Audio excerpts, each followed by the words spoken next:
voices in your head.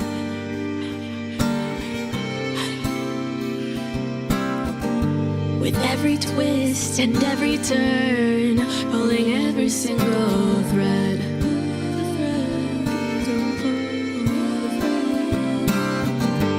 I may have 1,000 names, but in the end they're all the same. I play whatever role you need to guide your way.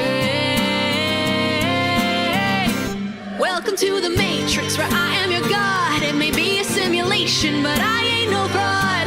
I play your friend and your foe, design your joy and your woe. And if the red dress caught your eye, I'm doing something right. Welcome to my world. Let's see who comes out to play tonight.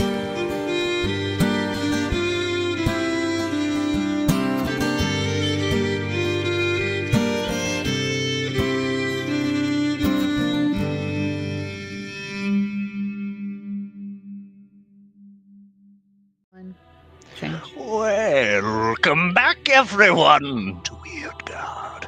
We are, for the win, your favorite weirdos, playing our D&D weekly Wednesday actual play, and you're just in time for our second session in our new world of Wyrdgard. I'm your Dungeon Master, Nick, excited to be here. We met our adventurers last time, and this campaign, instead of introducing players and their characters with poetry, and do things just a little bit differently because we like to shake things up. So, when you tell us about your character today, I want you to think about the following. If your character existed in our world, what would their wardrobe be like? And we're going to start with someone who we all know is stylish, Matilda.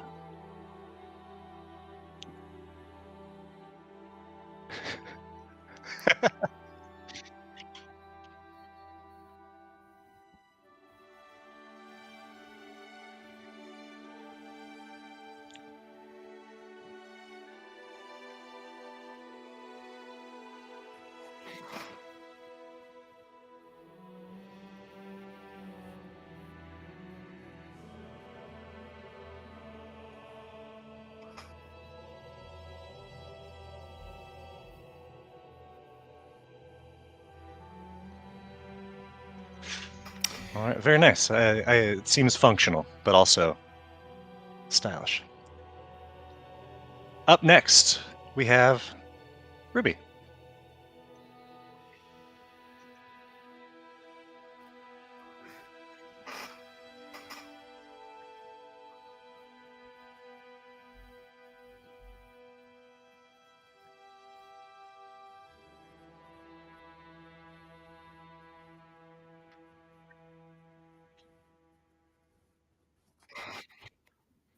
I think that's against health code. Is he one of those guys who has the shoes, but they just don't have a bottom to them? We were humanizing him. That would definitely be, or like sandals, you know, that don't have protective covering over the top of his feet. He's rocking Birkenstocks. Birkenstocks all day, yeah. Just, you know, normally though, it's like if he's out in the woods, it's like some tight fitting, you know, cargo pants and tight fitting shirt, just so there's no loose clothing as he's wielding his chef's knife, cutting up. Is he jacked? I'd say like a lean fit, you know, not jacked in any way, but definitely lean fit. That would be nosh for you out there in the normal world. Love it. I imagine Nosh, I mean, if he's a chef in the modern world, he's also like probably got a cigarette, covered in tattoos. Chain That's smokes, like- has knuckle tats. the whole Yep, nine every yards. chef ever. That's fair. Sorry to stereotype all of our chef viewers out there. I'm sure there are many of you, but thank you, Ruby. Next up, we have Scott. Hi, I'm Scott, and I play Quinn. Slight technical glitch, by the way, there, and it looks like we weren't getting. Huh. If you wouldn't mind, I'll leave it on the autofocus one for now. Okay. Perfect. So Quinn is a little bit of a nerd. He's a scholar, but he's also a little bit of a kind of a mischievous trickster. So I think if he were to wear kind of modern clothing, it would be certainly a bit crunchy, but also like stylish for who he is. So you'd probably look at him as like not really being the height of fashion, but more like, okay, he's the one that's probably going to be kicking the hacky sack around, but enough that he'd be comfortable in a library or wherever else he's doing his studies. At the same time, he also is going to always have a bag of tricks. So he's got a perennial backpack stuck to his shoulder, whether it be things that he's acquiring along the way or things that he's bringing into whatever situation he's in. Sweet. What sort of things are in his bag of tricks? Well, I can't tell you that. It wouldn't be tricks. Got me there, Scott. You got me there. It's And just finally, rocks. just rocks. Just rocks. 100% just rocks. Thank you. And finally, we have Snash. All right, Harlow 100% would be like a death rock goth. Big old pair of shit kickers on. A crust punk patch studded jacket that smells distinctly. Fully unwashed battle vest. Oh, glorious! Yeah. Hell What yeah. is with this group of people and unwashedness? What is going on here? Crusty. This is how we learn Ruby has never heard the term crust punk. No, I know what that means. I know what that means, but I'm also like, what is with you guys all kind of having the same vibe? I'm over here I like, didn't say anything about being unwashed. no, that's true, but the other two did. And they're our friends. It's not like she's unwashed, just her jacket. How often do you wash your jackets, Ruby? I wash my You clothes ever- very regularly. No, very your often. jackets, your coat. Yeah, my jackets get thrown in the wash. That's a fair point, Snash. You don't Never. wash. You true. don't wash a leather jacket. You just don't. It's not a thing. I don't actually own any leather jackets currently. When I used to own a leather jacket, but yeah, I didn't wash it. Yeah, that's fair. That's fair. Yeah. All She's got the right. whole Well, fit, yeah.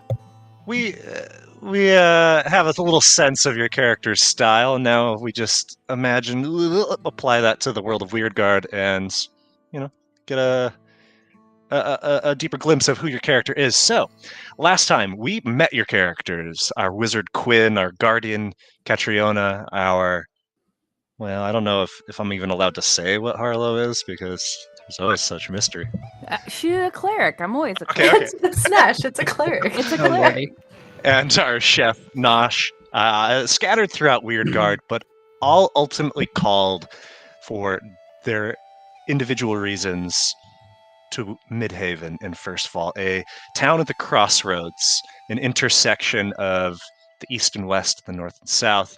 And after exploring this small village during the height of the Lantern Festival, you were all called to the square, the plaza, where you participated in a lantern lighting tradition of wish making. And even though Quinn got a little bit of a false start on his, was given a second try, but as the last of the lanterns were disappearing in the night sky, an explosion from the west in the nearby wagon town encampment of caravans and wagons sent everybody into a bit of tumult, and then a creature from the traveling menagerie unleashed some chaos onto the plaza. And once you finally were able to get the situation under control, all of the lanterns went out, washing everything in darkness. And that, everybody, is where we left off. We have Harlow at the base of a tent, Catriona not far behind, Quinn a few paces behind, and Nosh a few paces behind still. And the darkness all around, everybody is muttering and mumbling, and then suddenly you hear from an individual, it's gone. It's gone. The bright spark, it's gone.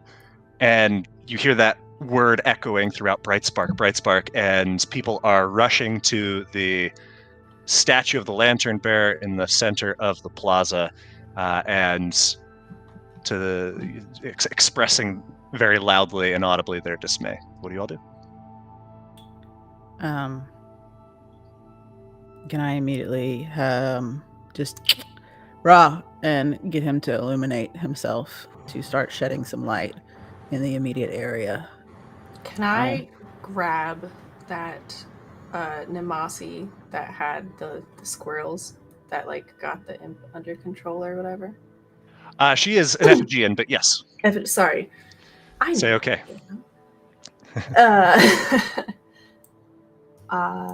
Yes, Catriona is going to walk over and, back of her collar, kind of, I think you should stay here for a minute. Certainly. Of course. Thank you for not killing him. That would have made me awful sad. What is he?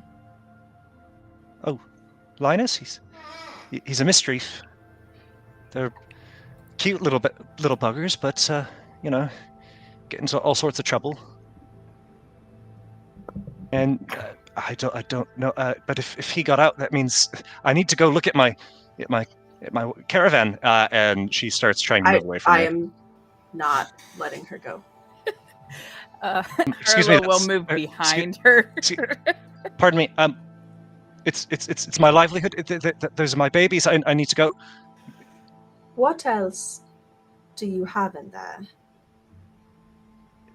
An entire life's worth of work and collection, and they need me. If others have got out, then they need me. I need to go. Come with me, please. What direction is her caravan? To the west. It's just like 100 yards off map here. Okay.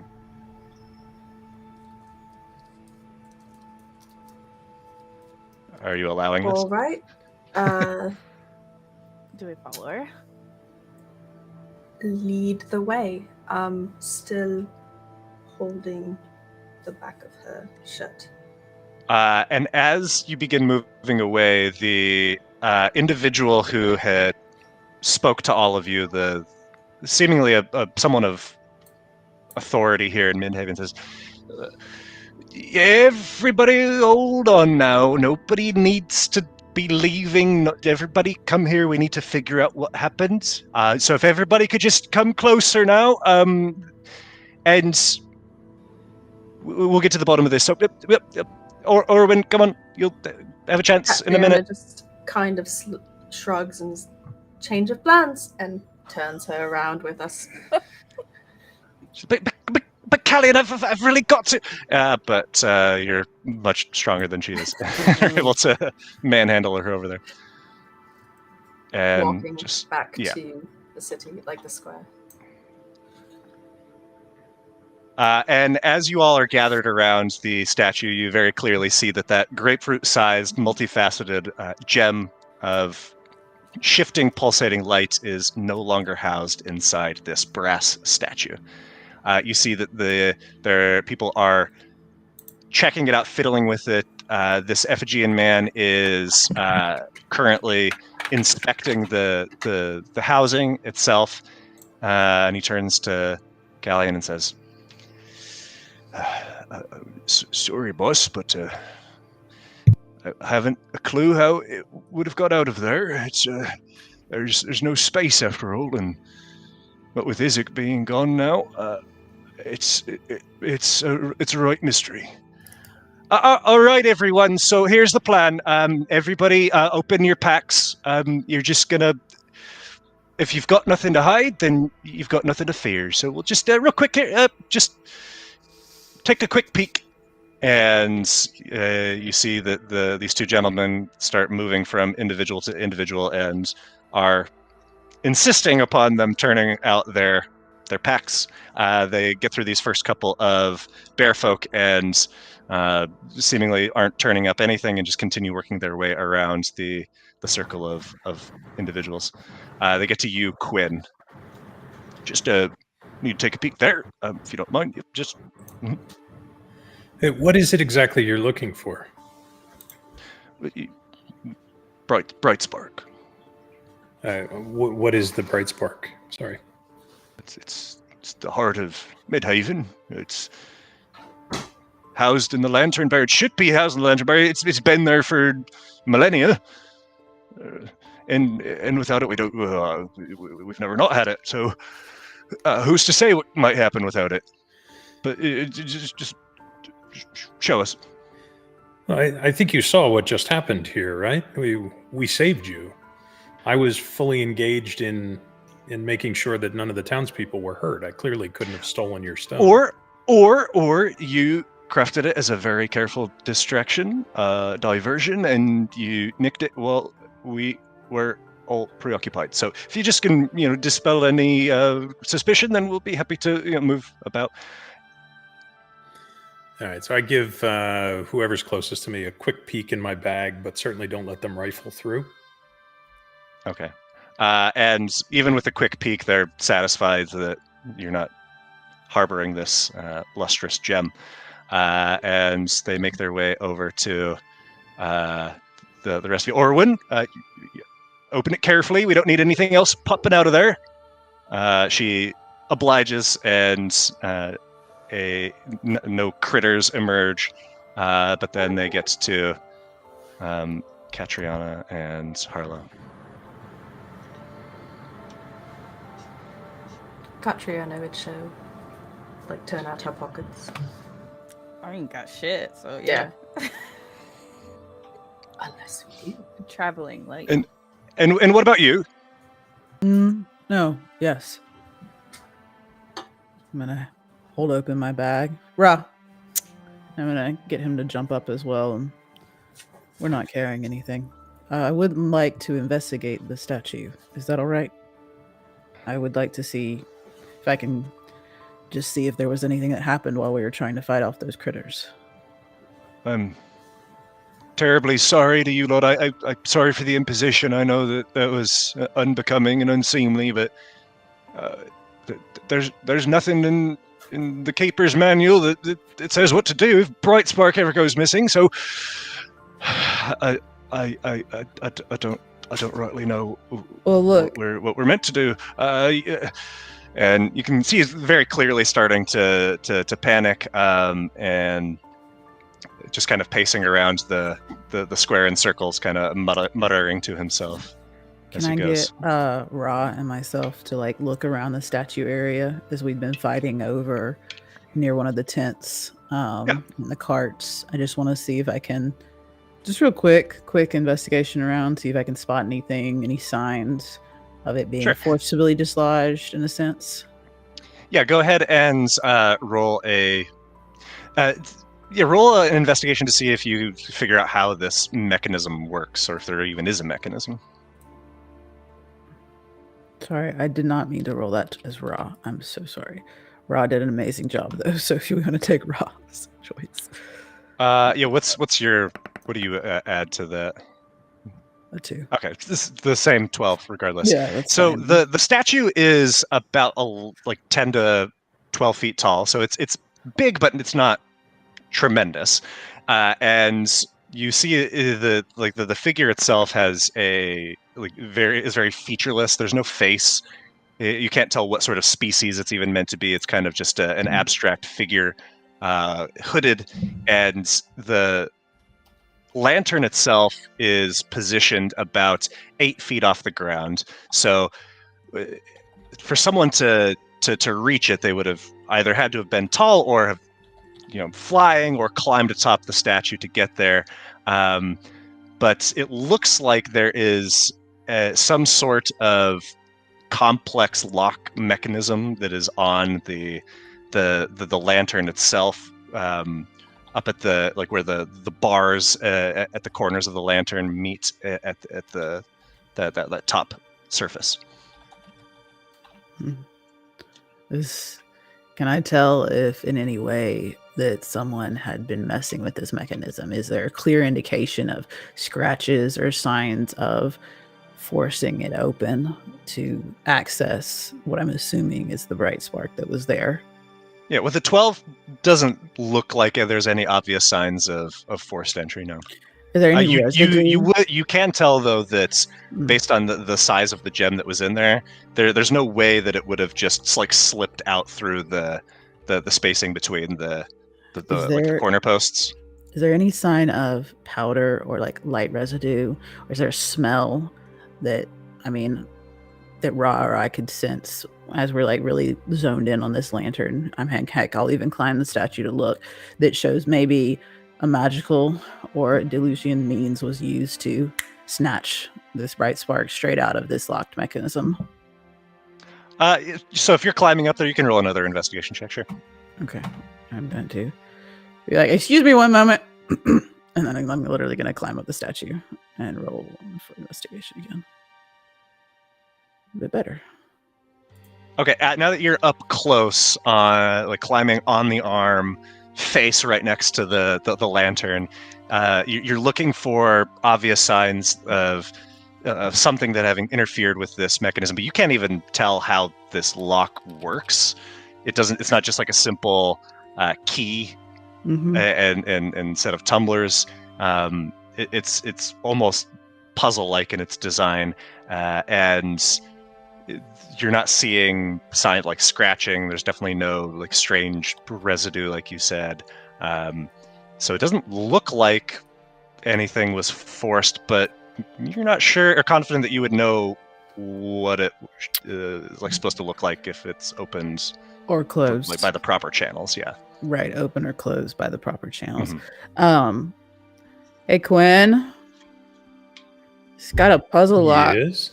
I can't tell if it was forced open. There's nothing going on with it, honestly. And Nosh is gonna gracefully, acrobatically, just hop right on down. It's hard to tell if it looks like it would not be something easily opened. I'm gonna be honest with you, Quinn. I'm not really sure how someone could just take it and real quick, Nick. Can I poke in there? Like, is there glass around it protecting it, or like, can you poke your finger in and touch it, but it's still like a locked in object? There is like 4 glass panels that, and so, yeah, you couldn't poke your finger in at all. None are cracked or broken. Yeah. So, I mean, it looks fully functional, honestly, unless, and I'm gonna kind of whisper, unless you think like someone's hiding it within there, like it's actually still there. Well, let me see what I can do to check. So I'm gonna go ahead and cast detect magic. Okay. And in casting, you would notice that there are like a few pings in the area. The lanterns themselves that have been like positioned all about do have some evocation magic. You figure that's probably connected to the production of the light that was within them. You don't see like any bulbs or anything like that. So you gather that was probably controlled by this gem that was in here. Now that it's gone, so too does the magic of that fade. But you also see amongst the crowd the Ephigean woman at the far end and her companion each have a small ping of magic. All right, I'm going to actually call out to, and this is the Ephigean that Catriona has a hold of. Nope, it's Nor Catriona. is it Catriona? Oh, it is herself? Catriona. Okay, gotcha. Yeah, I was gonna say, do you want to call out or you want to talk to me first? What'd you find? You find anything? Anything interesting? No, I mean the 2 over there that are clearly have some possession of magic, they were just checked. So, and they were helping us in the fight. So I don't think it's them. It wouldn't make any sense. I'm gonna go talk to the guy in charge and just let him know that there doesn't seem to be anything compromising. But if you want to go ask them, I'll meet you over there in a second. Okay?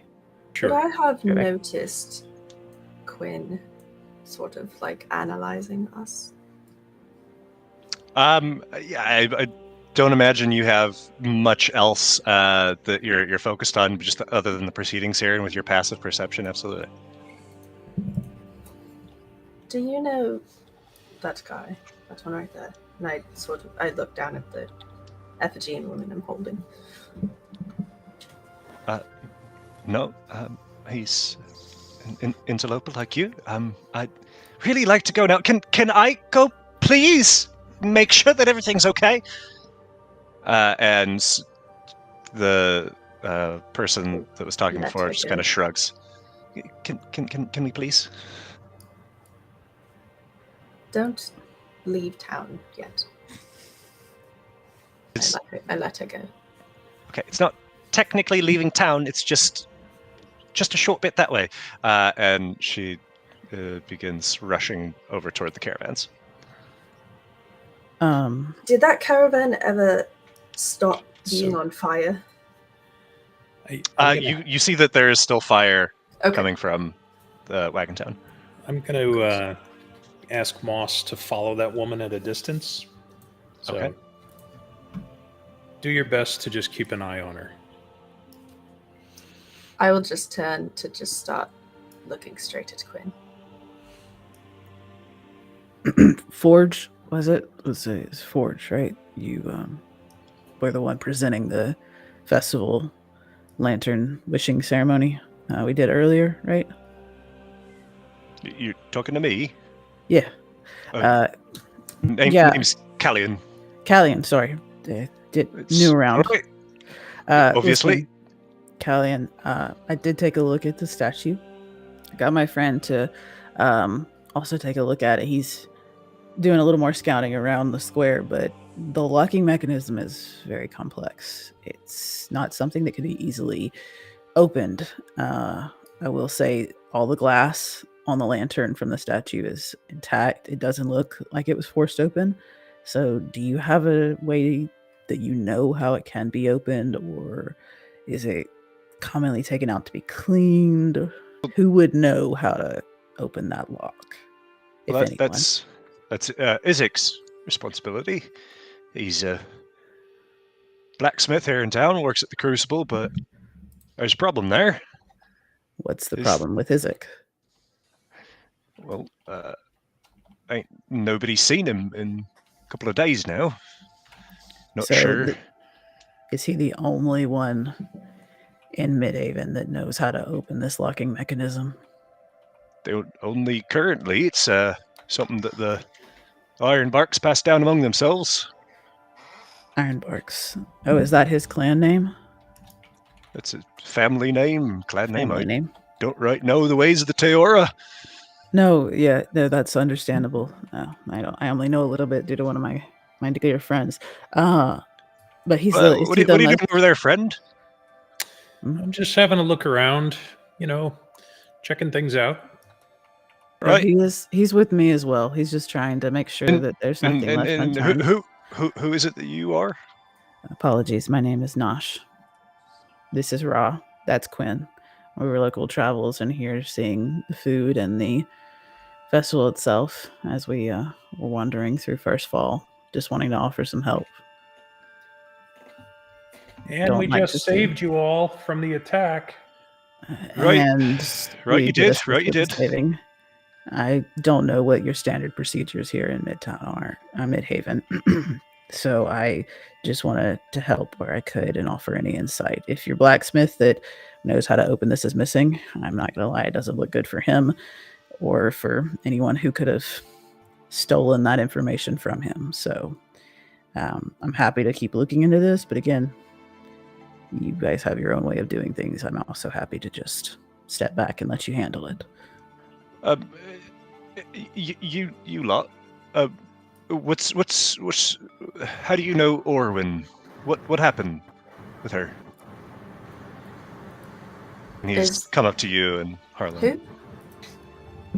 Orwin, the squirrel lady. Oh, yeah. Some people might know her, don't. the squirrel lady. I don't know her other than she has squirrels. And she has little And beasties she's things pulled that out are of her not bag. Squirrels. I believe her cart is on fire.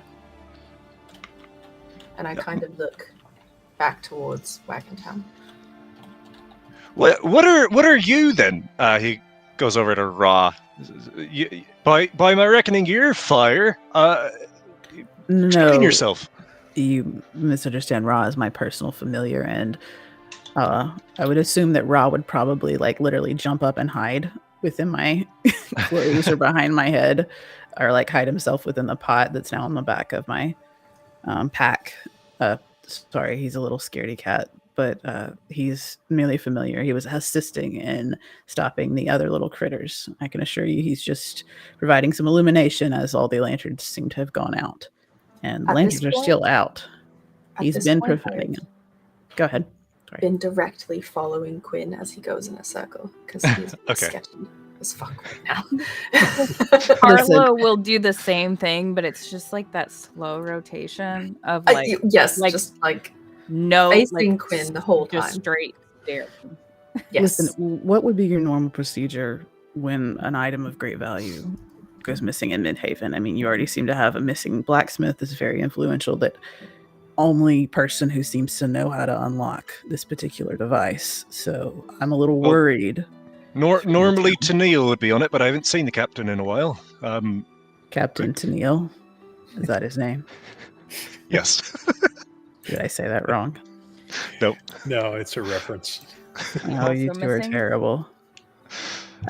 Would you like me to seek out the captain or try to talk to the Ironbarks family? I mean, I am happy to help, but at the same time...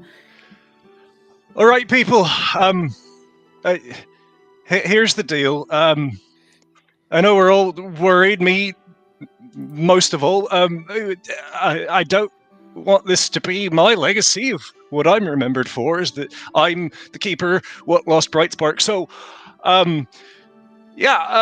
just whoever has it, if I'm going to turn my back, and if you produce it, I'll just say that everything's good and peachy and nobody needs to be upset. All right. And he just puts his face in his hands. He's, I'm going to count to 15. Starts counting. All right. I'm going to turn And- to... Does anybody fidget during Roll a this? perception check. Or I guess insight. I lean down to Harlow. Does he actually think that will work?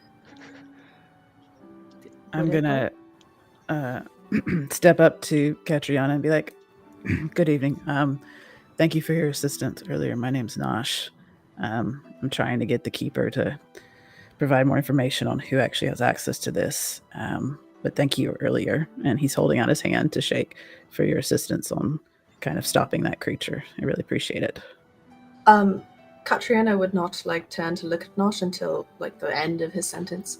Just all right. You're friends with the squirrely one over there who's wandering around, right? Squirrel? Hey, I heard that. What are you doing? Just ignore Why? him. He is a squirrel. Just 100% a squirrel. Not a squirrel. Yes, you are. I You act like one. at this fox that is telling It's like, me oh, that. there's a nut. I'm going to go for it.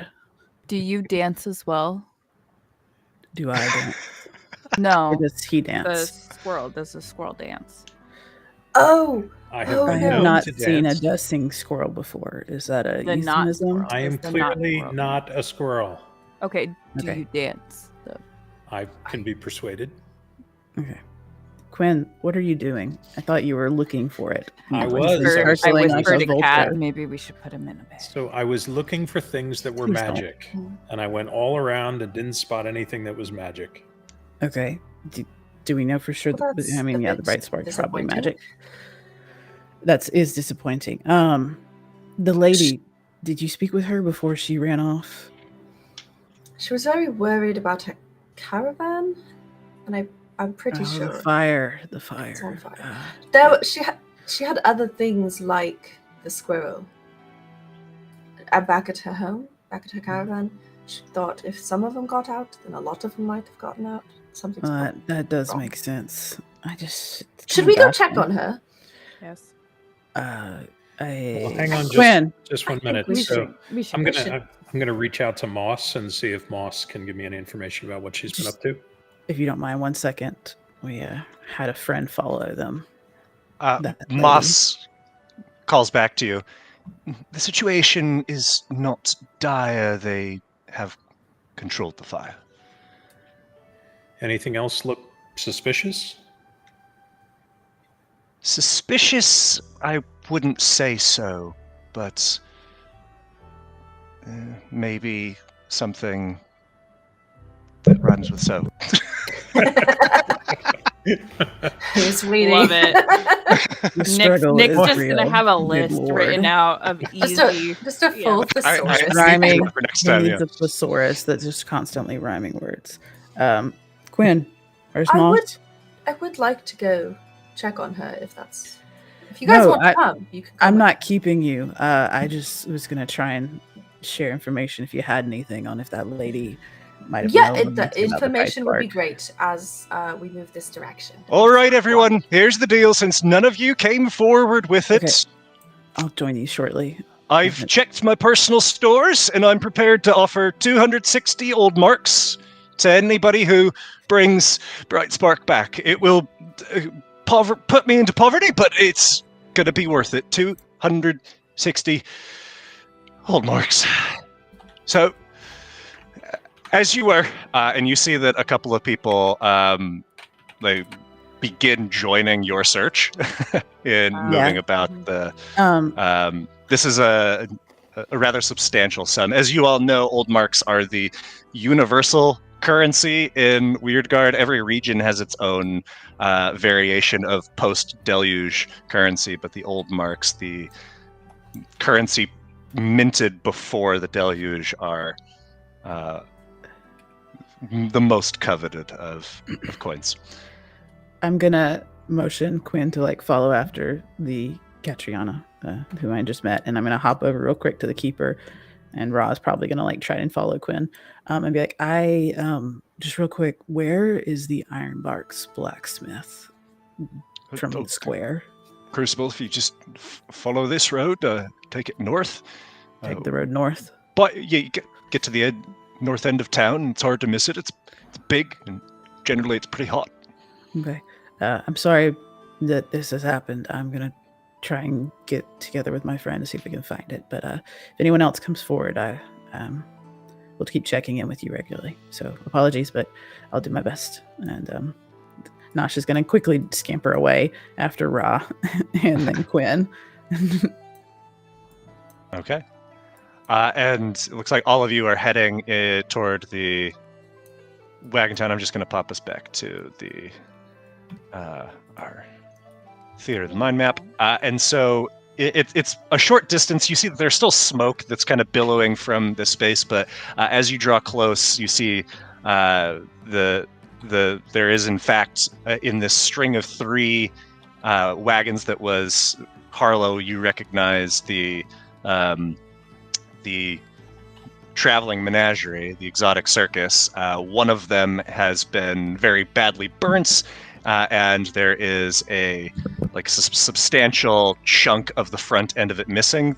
It looks like it didn't spread to the other 2 wagons in this caravan, and it doesn't look like any of the other wagons in this encampment, and there are a few dozen, and it doesn't look like any of the others were caught up in this blaze. You see that woman, Orwin, who was conducting the squirrels earlier and begging you not to kill her little buddy Linus, is digging through the smoldering wreckage. There's another Ephigean with her. I can drop him on the map so you can see what he looks like. He is moving methodically as he has a clay tablet out and is imprinting something in it, taking notes. It looks like some sort of official capacity. What do you all do? Can I go help her shift whatever rubble she is shifting through to lift it out of the way so it's easier for her? Yeah. Did she only refer to him as Linus earlier, or did she call them by a name? The creature. There was a creature name that I forgot already. So who had asked her? Was that you, Matilda? Yeah. She had called it a mischief. A mischief or a mischief? Treef. Oh, you. Yeah, mischief. Thank you. But had called it by the name Linus. Oh, okay. And you see every so often she reaches into the wreckage and is grabs something and looks at it, shakes it, and either tucks it into one of her satchels or just kind of tosses it on the ground, just doing a silent inventory, muttering to herself. But she doesn't seem like she is bereft. What were you worried about getting out of here? All of my beautiful babies. There's dozens and dozens of them, and thankfully seems that this was contained to the first compartment. It's mostly just my personal effects, not any of them, but Linus always stays up front with me. We'll have to find somewhere else to sleep this evening, but I'm sure that Jubilee can put us up if anybody. Captain, thank you for your assistance. Is there anything that I can do? So just if you could get us an inventory of everything that was damaged and help us with making everything square. That's this Ephigean that's talking. And just continues to look through what's been damaged and what seems to be whole. Could we look for a source of Yeah. the fire of where it started? Yeah, absolutely. Roll a investigation check as you are poking around. I would like to guide myself. Okay. So Do you want me to you just cast guidance or you don't actually roll the need to because D4? I don't think it's it's not going to give you the built-in D4. So you just add a D4 roll to it for the next minute. What is the effigy what's his name? Did I catch his name when they were talking? Captain They just called Scipio. him Captain. Captain. Okay. Captain Grunt? So, Nick, can I speed this process along a little with mold earth to pull ash from other belongings that are in there? All right. Well, then I'm going to do that. I'm going to begin to let's see. There's mold earth. I'm going to begin to basically pull the loose gravel and ash and things away from anything else that's salvageable. All right, and in doing so, you do expedite the process pretty significantly. And the Orwin just kind of nods to you and says, "You are a treat. Thank you so much. I owe you a drink or a meal of your choice. What's your name? Sorry, I missed it in the chaos." My name's Quinn. I would like to thank you for not harming Linus. The imps, that's another story, but they once they get out, it's not much we can do. So I hope they didn't suffer much. I don't think they did. So let's see. Oh, sorry, go ahead.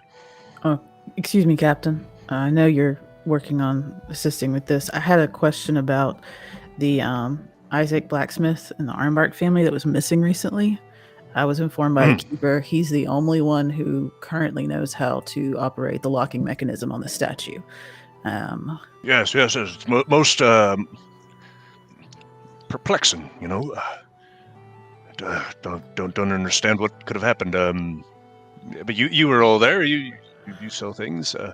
It was very strange. The Very spark strange. was Very strange there. indeed. Yes. It was there, and then the lanterns went out, and it was gone. It was almost instantaneous, it felt like, truthfully. Harlow, as you are poking around looking for a potential source, it takes you a moment to find it, but you spot something that sends a little wave of familiarity rippling through you. Near the front end of the remains of that front wagon in the caravan, you see mixed in with the ash and charred earth is a fragment of what looks like a glass tablet.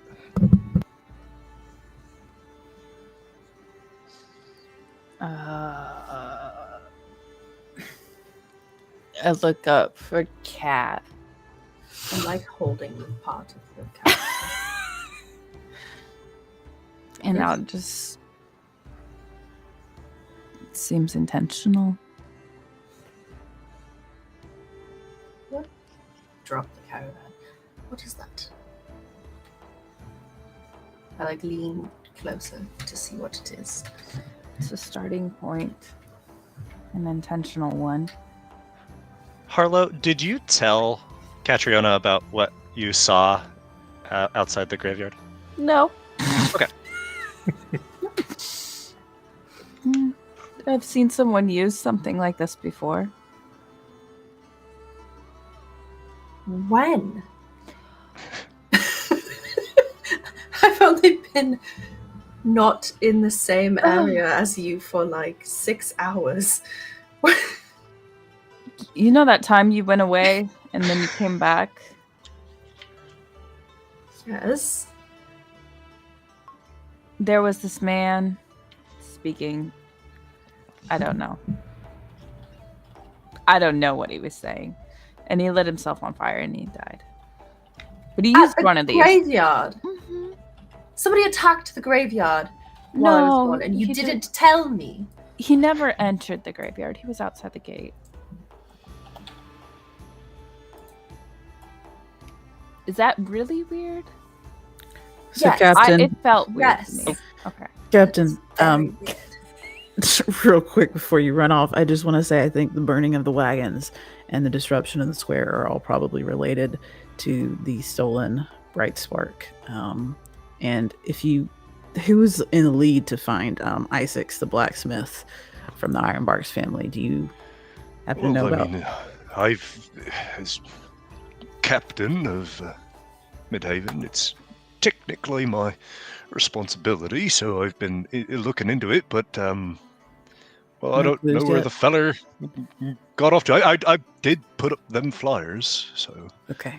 So can't say I've no, been doing nothing. And I checked with the boys in Cragspire, and they ain't seen nothing. So no worries, Captain. No one would say you haven't been doing what you needed to do. I was just curious because I think I just don't they'd want all be nobody related. casting aspersions on my job performance. Never, sir. That would be my intention at all. I assure you, you were doing a wonderful job.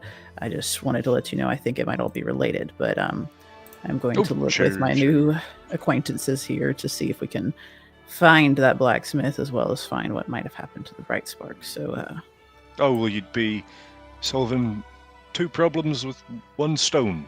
I do like to do Isn't that that. what they say? Something. Anyway, Okay, Right. Captain. Besides just keeping those lanterns lit, what else is the bright spark good for? oh well. The truth is, no one really knows for certain, but there's lots of hypotheses, theories, rumors about it. Some insist that's what keeps Midhaven safe from the wilds, from the weirds. But I don't know if there's any truth to that. But it might scare off some of the travelers from stopping here. Some say that it was a gift from long lost ancient folk that wanted to bring peace to the area. It's some say that it's old Zeloid technology from before the war that was turned from destruction into being a bastion. I don't know, but it means a lot to the people here, and I know it means a lot to Callian.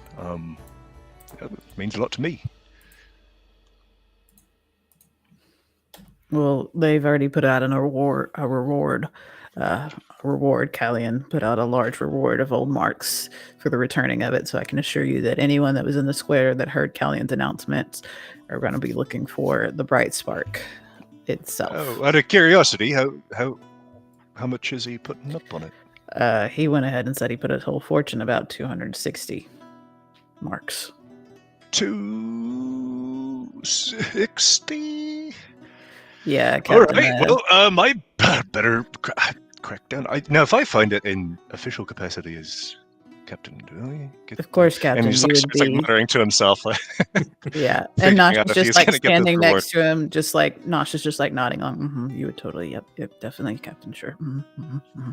Well, I'd better go share with Callian what I found here, and thank you all for your assistance, and happy hunting.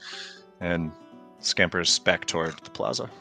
Real quick, Nick, I cannot move Nosh. I don't know if we're able to or not. If you have us locked, I don't. You should be able to move. I can't even click on Nosh. Huh. Weird. Do I need to refresh? Could be. Yeah. Okay, I refresh. will remove Nosh and Ra and see if that helps with anything. Yeah, I'll just go ahead and refresh anyways. So Okay. no worries. That captain's an interesting fellow, Quinn. Seems to be. I wonder if we can't get him a bit on the take and tell him that we'll cut him in on the reward if he finds it, gives it to us to turn in. Now, why on earth would we do that when we can very easily find this thing ourselves? I hope so. I have no doubt it's all going to be linked together. But either way, yeah. We might have to split it 4 ways. And I nod over to Katriana and her friend. I don't know. Are we sticking with those two? They were helpful. I'd rather have a little bit more firepower. Couldn't hit the broadside of the barn with the freaking pan the whole time. Just anyways. Yes. Nosh says very decisively as he steps up to Katriana again. Says, "Anything interesting about the fire?" Katriana has been scolding Harlow this whole time for not telling her about the graveyard getting attacked. And Nosh, feeling like a little just nervous, is like, "Excuse me, about that." We both look down. Hi. Immediately turn around and just like stone face, just About the wagon. Any foul play? I mean, I feel like the probably intentional, right? Full on distraction, explosion, creatures running wild, stone's gone, lights out, you know. But did you see anything that would look like foul play around here? I point to your little friend. And Ra immediately jumps up behind into my backpack. No, Ra doesn't light anything on fire unless I tell him to light it on fire. He would not be running around lighting wagons on fire. And this is my first time being in this particular area of the town. Insight check. It's fair. It's fair. While that's going on, I'm going to cast a minor illusion of the bright spark in and among the ashes. Where? Shit. Right in front of Harlow. Okay. I'm being truthful. I'm being very honest. I was barfing up my guts from a hot chili pepper earlier, so all you can watching dancing squirrels. Yeah. I didn't realize they had such entertainment. And of course, like I said, I was near the food. Food's my passion. Harlow, roll perception.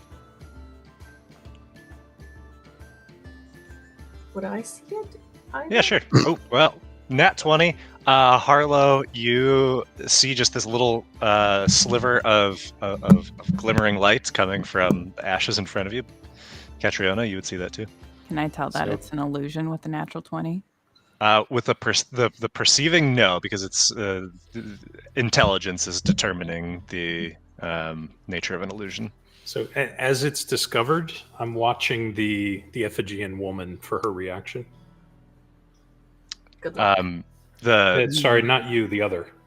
The The woman. rekindled. Oh, the Rekindled one that Harlow. Yeah, the woman with the who owns the caravan owner. Correct. Gotcha. As she spots it, she says, "What the?" And reaches down to touch it. And So she doesn't seem surprised to see it beyond the fact that it's just laying on the ground, as though like it's she's not thinking there might be one in her bag or something, right? And no, is but I mean, surprised she to see it on sees the ground. she sees glittering among the ashes. Clearly, definitely some surprise to that. Reaches down to grab it, and in doing so, But she didn't clutch her bag or anything first. She just went right for it. no, just Okay, went right for Got it. it. Got it. Wait, what is this? Just kidding. Just kidding.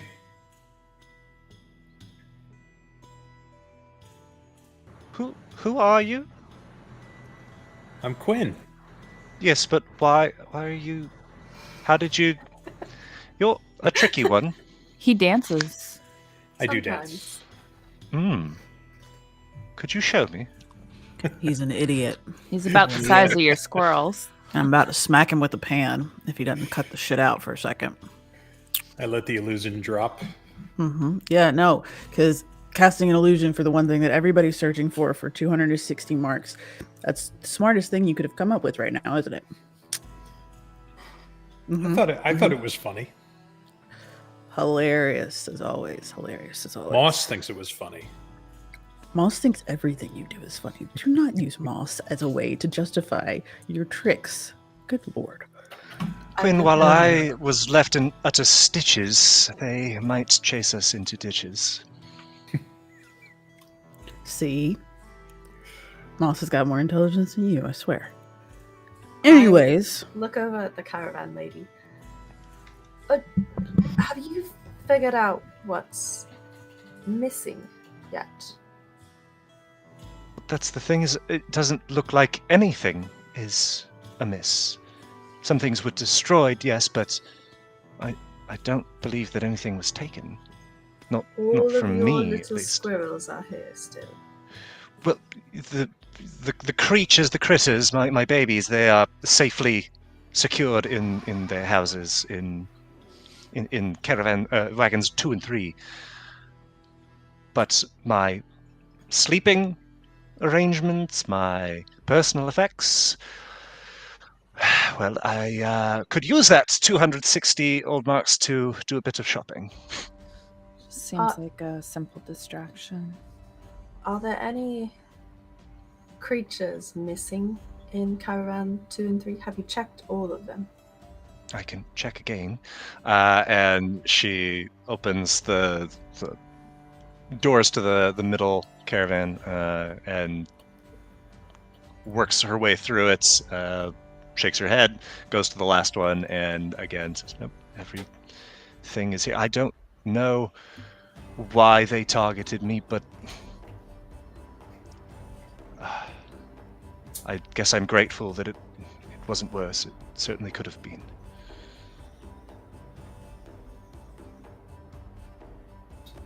Anyway, you probably have things you'd rather be doing than picking through ash. Do you recognize that? And I point at the little glass thing that Harlow was holding. And she gets a closer look at it. It looks like... It kind of looks like the shatter shards, but I don't know why that would be here. The what?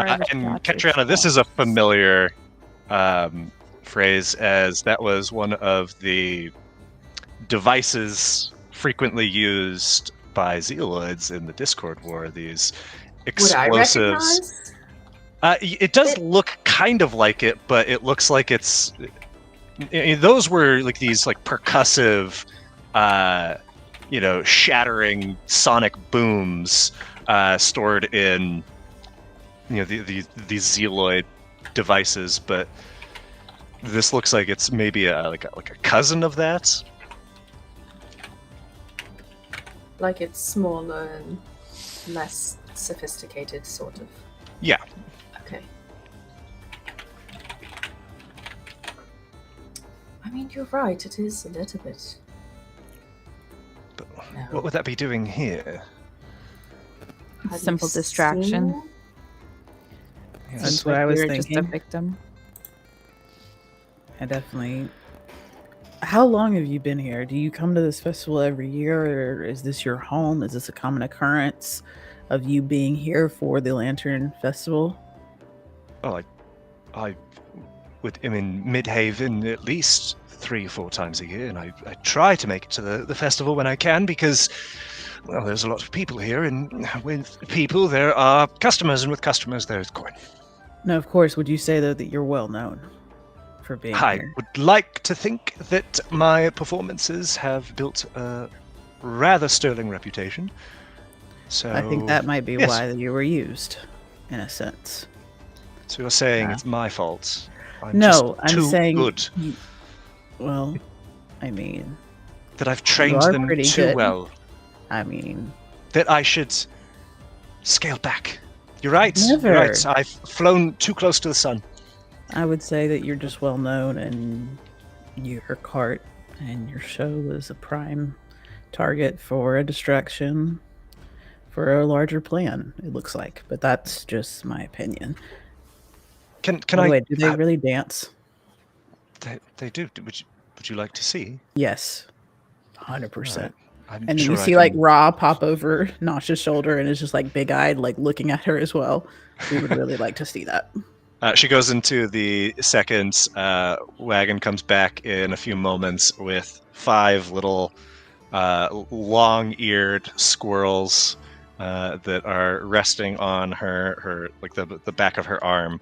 She has her little flute in her other hand, puts it to her lips and starts playing, and they begin doing a very synchronized dance.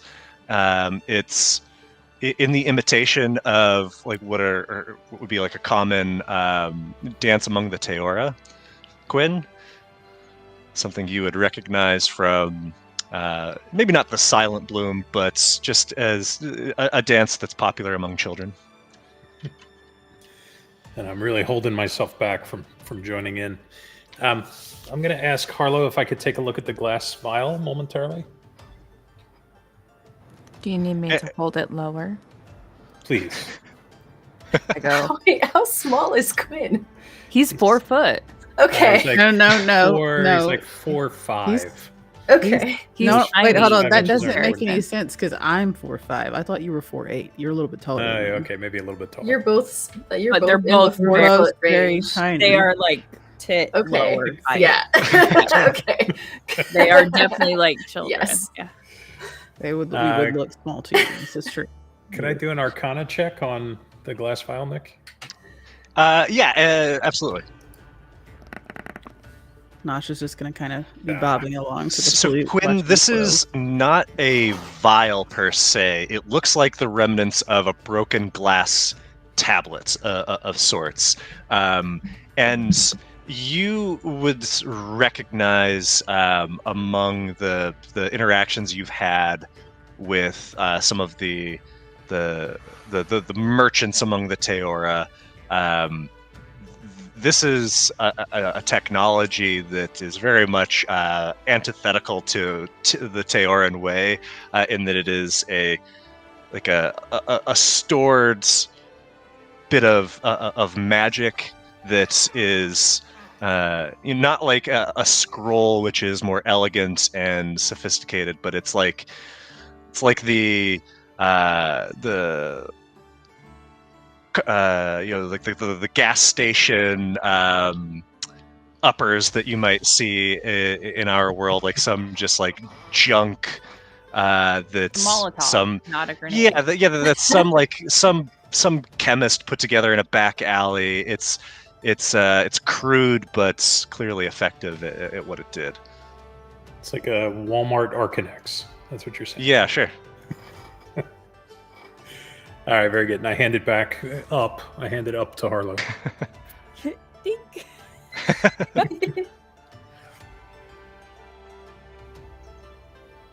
Do you all have somewhere to stay this evening? Yeah, we should Like- probably head that way. I'd be happy to pay for your accommodations. You were very helpful. Oh, It'd be the least I could do. I I, already told you that I owe you a beverage or meal of your choice. wonderful. I have no money. That would be very much appreciated. I'm happy to provide everybody with a meal. I do feel a turn. bit bad because your whole house just got destroyed. It will be okay. It's just things can be replaced. Well, we are planning to look for this bright spark, and I'm sure if the reward still stands, we would be happy to share and get you back on your feet in a better wagon. At least in my opinion. Maybe my share. Maybe I should just speak for myself. Would you like some food? Very generous. Yeah, yes, let's. Head back to town. Yes, I think that's best. Should we just go to get away from the this for a bit. End of watch. I mean, I certainly prefer it to East End. The East End East is. End in the south. Yeah, why is it called the East End if it's not in the East? That doesn't make any sense. And it's a co-op. They're so. And she looks over at Quinn and says, "Crunchy." Oh. I've heard not terrible things about East End. Yes, but you If- also. If eat your raw. goal is to get just pissed, then sure. But I much prefer the company at the end of watch. All right, you're buying, so That I am. All right. as we're walking there, can I ask her? Sort of like, I'd like take the piece of glass from Harlow and I'm sort of playing with it. I want to look at this other Ephigene woman. Have you seen any of them around here? Any of what? Who? Well, you thought it looked like a shatter shard. No, I've not. I mean, there's hardly any Zealoids left in the area. Not after, all that went down. We tried to, or they tried to, have open borders and being accommodating, but it's not easy for them here. Not after the history of the town. Do you know what happened here? I know about General Opaleye. Yeah. I mean, she was, by all accounts, very significant, influential woman, and they just murdered her in cold blood, in her bed, nonetheless. Not even honorably on the field of battle. And can't blame the sentiment that has built up around them, but I do think that the Zealoids get a bad shake. I don't think they're all bad. There's probably some good ones. I haven't met any, but probably. Just think it would be... Do you mind if I hang on to this? No, I don't want it. Alright, thank you. All right, so I think now would be a good time for us to take a break as you all head back to the plaza and beyond. Break time. Break time.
All right, everybody, we are back as the 6 of you. If we add Ra and Mosswing to the total, in tow with Orwin, make your way across the plaza toward the east end of town. Catriona, you recognize the establishment as you were checking out the remnants of the battlements at this edge of town. The old barracks is the building that was turned into this tavern. Pretty obvious from the standard architecture that you would have remembered and recognized from your time as a soldier. The interior, once you open and enter the main doors, is very open and spacious. It's kind of set up like a guild hall or a mead hall. There is a lovely bit of music that is playing through instrumental. You see that on a slightly raised stage is a frosty skinned snow veteran. She is just dazzling in the low firelight of the tavern. She isn't singing but playing a harpsichord in a surprisingly beautiful and almost like kind of haunting melody. And the establishment is pretty full. There's like a good 36 people inside, around the bar, at various tables. There are a handful of games being played. There are some faces you certainly recognize from your time in the plaza and while lighting the lanterns. And there's just a variety of conversation going on, but a lot of people seem to be discussing the events of the last half hour or so. Behind the bar, you see a very ancient-looking Teora man. He is hunched over and knobbled. He has a long, mossy beard that is braided and with all manner of shells and twigs and leaves and petals, and looks like bits of bone woven in. Just a collection of a little bit of everything from what looks like a very, very long life, Quinn.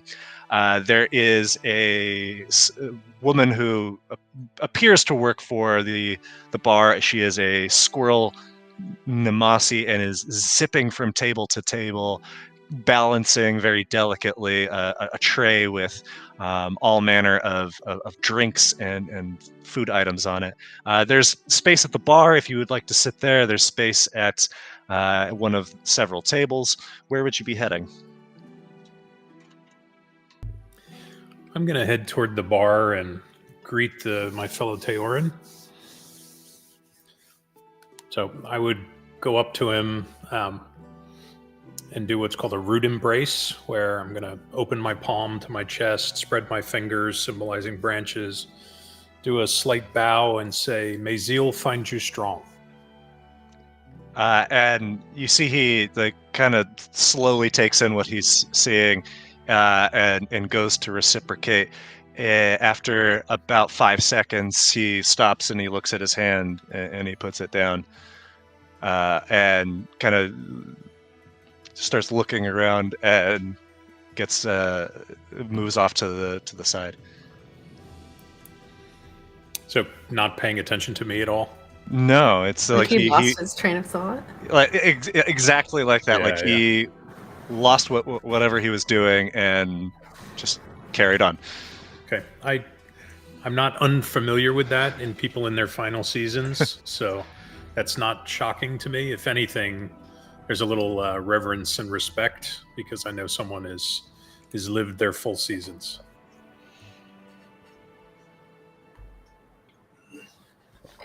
Is that What about the rest? normally Oh, sorry. how you? Is that normally how that's done?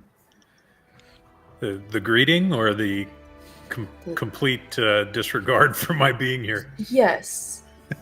Yes. The greeting is quite common. It's really how we think of each other in, both at home and abroad. But it's not supposed to uncommon. respond that way. Clearly, this is a Teorn who's lived a lot of seasons and is in their final stage. Normally, they would be fully engaged with us, but this is a Teorn who will soon be reclaimed. So what do you think the odds of him getting our drink order right are? Well, that's why the squirrel is running around like crazy. My hope is he forgets that we didn't pay. It's a fair hope. So I'm going to see if I can catch his attention again, and I'll look back at my companions, old and new, and say, "So, what's everybody drinking?"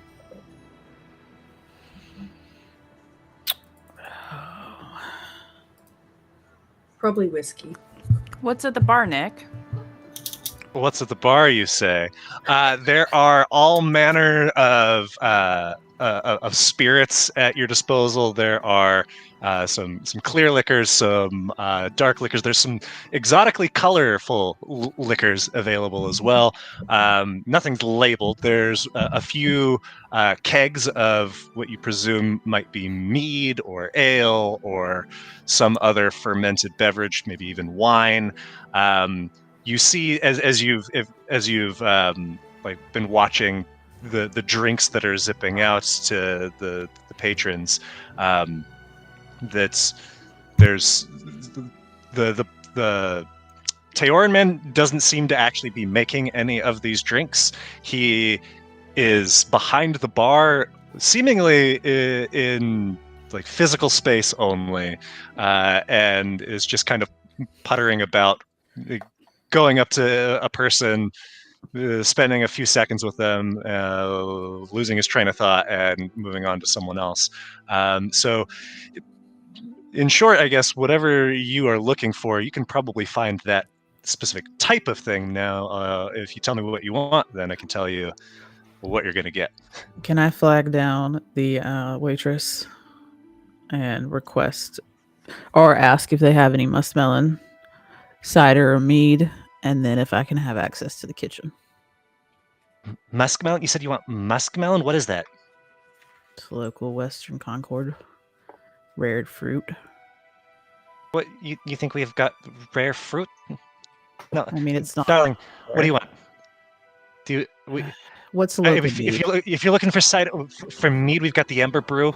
You like Ember Brew? You've had Ember Brew, of course. Yeah, Everybody likes Ember Brew. Yeah, this is Ember Brew. Can I borrow the kitchen fire for a little bit? The what? You have a kitchen here? What, you want a job? Is that what you're saying? No, I want to borrow the stove to cook something. Where do you think you are? If you want a job, then we can arrange an interview. But I just don't have time for this right now. Do whatever you're gonna do. Fair enough. A mead, please. Thanks. Brown ale for me. Can I have a whiskey? Are you asking the squirrel that's already like halfway away? Yes, trying to catch her attention before she leaves. Yeah, of course. What kind? Scotch, if you've got it. Sure. Just the most expensive? No. Okay, most expensive it is. Do you have any wine? Wine? Of course we have wine. Is it good wine? I don't know, but it's wine.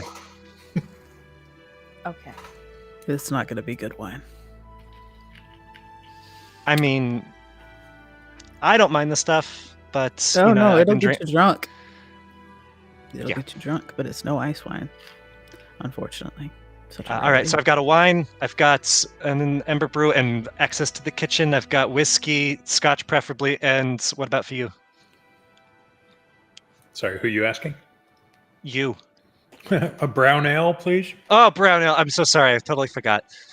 We're slammed. And she, scurries away. The Teora behind the bar catches your eye, Quinn, or you catch his, maybe the other way around, and he nods at you, and he begins sticking his splayed fingers out towards you. And again, he looks at it, looks around, and Oh, no. ventures off. I'm thinking it's either his second to last or third to last season, maybe. So I am going to make an effort to see if I can catch his attention long enough to get his name. So what do you do to catch his attention? So I'll kind of follow his movement down the bar, parallel pathing him Okay. down the bar, see if I can get in his face and just call out, "I'm Quinn from Western Concord. What's your name?" Nice to meet you, Cord. And just kind of nods, and then turns back and starts talking to someone else, or not even talking. There is a badger folk, Namasi, that is nearby, and says, "Hey, don't take it personal. That's just Carl, gnarled Carl, we call him. Not so good in the head, you know. I think something happened to him when he was younger or whatever, but he's good people. Just don't expect to get anything from him." Thanks. I think I can see that. And with that, I But turn also, back. hey, just know, everybody in this place would die for Carl, so don't get any ideas. This just got a little awkward. Man is an institution. Institution. Wow. Does the waitress come back with our drinks? Yeah, surprisingly quickly. Is there a table available? It's all the same drink, isn't it? Yeah. So she hands Catriona. She hands you like a dark, deep red wine. Quinn, she hands you nothing. She hands a shot of whiskey to you, Nosh, and then she's like, I forgot something, didn't I? Fire! You needed fire. And she scampers back off and is just totally botched everybody's order. But you're able to shuffle some things around. And I'm gonna hand Catriona her whiskey. Be like, I believe this belongs to you. Reaches down for the whiskey. And Nosh just kind of Although holds it above his head. the It's like, I think wine. that's yours. Yep, thank you. That's for you. Hands Harlot the wine. I'm going to pluck a good berry out from under my armpit and throw it in my mouth. All right. Really? Come on, man. Did I'm you almost just- insulted that you did that. Is Did that you just- cannibalism? I'm right here. You know what? I'll be back. And Nosh Did is you gonna not plan- wash that before you ate it?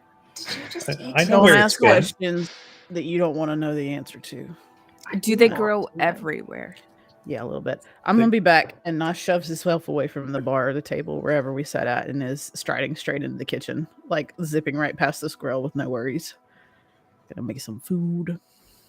in the kitchen, Nosh, you see that there is an Ephigean man who is got a with just like a big pile of ingredients that seemingly have no rhyme or reason. There's rocks and dirt strewn in among all of them. He has just a random smattering of plates that he has cobbled together and is seemingly haphazardly just throwing half-finished looking dishes on top of the plates, and every so often will ring a little bell, but then not do anything beyond that with the food that he's preparing. Can we do this Emperor's New Groove Kronk style? Meaning, Kind of. Yeah. Hey, you mind if I help you out and take over a little portion of this kitchen and whip out some food and some dishes alongside you? Not gonna get in your way, of course. you the new guy? Yeah. Just here Ah. for test trial run tonight. Thank God. Okay, well, you're in charge. Here's the tickets, and I'm taking my break. All right, bye. And Nosh immediately drops his pack, whips out his pan, slips out his knife, has his ladle in hand, starts reading through everything, and is about to start cooking. Roll as just an intelligence check. Why? What language is it in? Oh, so close to Nosh, 18. you're not sure if what was written is in any language. It is virtually impossible to decipher It's what. waitress shorthand. Yeah. And Good luck. It's fair. so you don't know what's been ordered, but by the look of what he was putting out, It don't matter. it doesn't matter. Let's get You could started. probably do whatever you want here. Love it. And if the waitress comes in spouting it off, I'm gonna totally. If anybody knows the scene, I'm referring to from the Emperor's New Groove, I like, know that's- exactly what you're talking about when he takes over the diner. Yes, that's what Nosh is basically about to do. That's if anything, that scene should be playing in everybody's head. If you're thinking about him, as he's back in the kitchen. Okay. Let's get So, cooking. Nosh, go ahead and roll a performance check.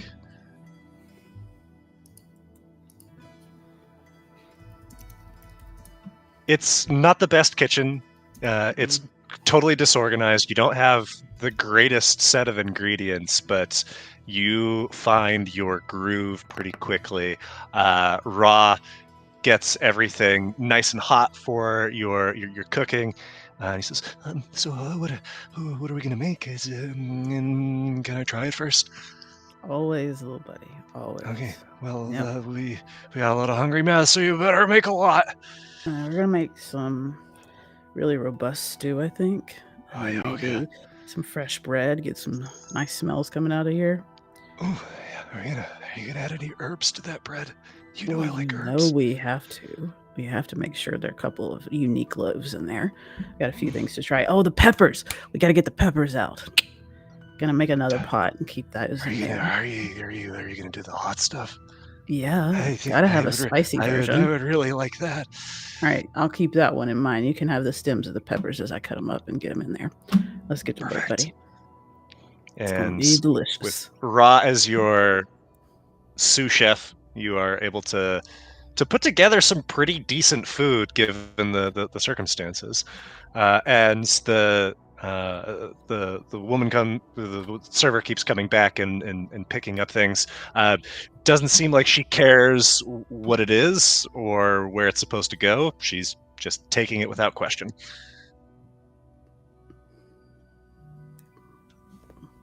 So while Nosh is busy cooking in the kitchen, the rest of you have received at least some of you have received drinks. Quinn, still no word on that brown ale. I'm going to continually try to catch her attention to get my brown ale, but fail miserably. Maybe Can one of you tall ladies get her attention? maybe she thinks you're too young to drink. I'm 49. Is that a lot for you? It's well enough to drink a brown ale. Hey, Ra, I need you to go get Mosswing. Go get Mosswing. Go. And Oh, Ra is gonna be okay. running outside of the kitchen to grab Mosswing. Mr. Quinn, I mean, Nosh needs Mosswing, so I'm just Yeah. gonna take Moss, can go she- ahead.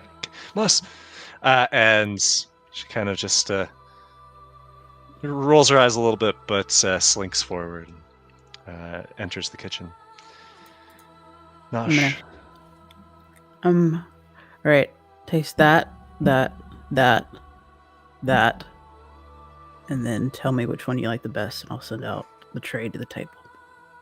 And there's 2 bowls and like 2 different slices of bread on the table. does the order of this tasting matter, or can I just dig in anywhere on the platter? Just digging anywhere. One of them's probably gonna burn though. You good with spice, right? It's fine for me, but not the tree. I know. If you like it though, I'm sure he'll suffer through it. Stubborn old tree that he is. And Moss tastes everything that you present and gives the seal of approval. All right. I'm gonna get Moss and Ra. I'm gonna give Ra a little tray, and give Moss a tray, and be like, "All right, good luck, go." And then I'm gonna keep cooking and making sure it doesn't run out. I'm sending them All back right. to the table to Quinn and our new friends, I suppose, Gotcha. with Okay. larger servings. So Mosswing's got like Catriona and Harlow's servings, and then like Ra's carrying the smaller bowl, and some bread over to Quinn, and is like literally tiny hands trying to hold it up towards him. And Quinn, you can see that Mosswing is delivering this, but doesn't look happy to have been made into a servant. Moss, sorry about that. I thought she was going to feed you. I thought he was going to feed you. It's all right. I did get to sample my fill, but this goes down like a bitter pill. I am not going to be made into some lackey. Otherwise, things are getting wacky. And Moss just kind of scampers off and goes and starts grooming herself. Nick's gonna kill this familiar. Mhm. He's gonna kill it off. No, never. Resummon. Everybody, or I guess Harlow, make all of you, go ahead and make a perception check with the exception of Nosh, since Nosh is out in the kitchen. Cooking away. Back in the kitchen.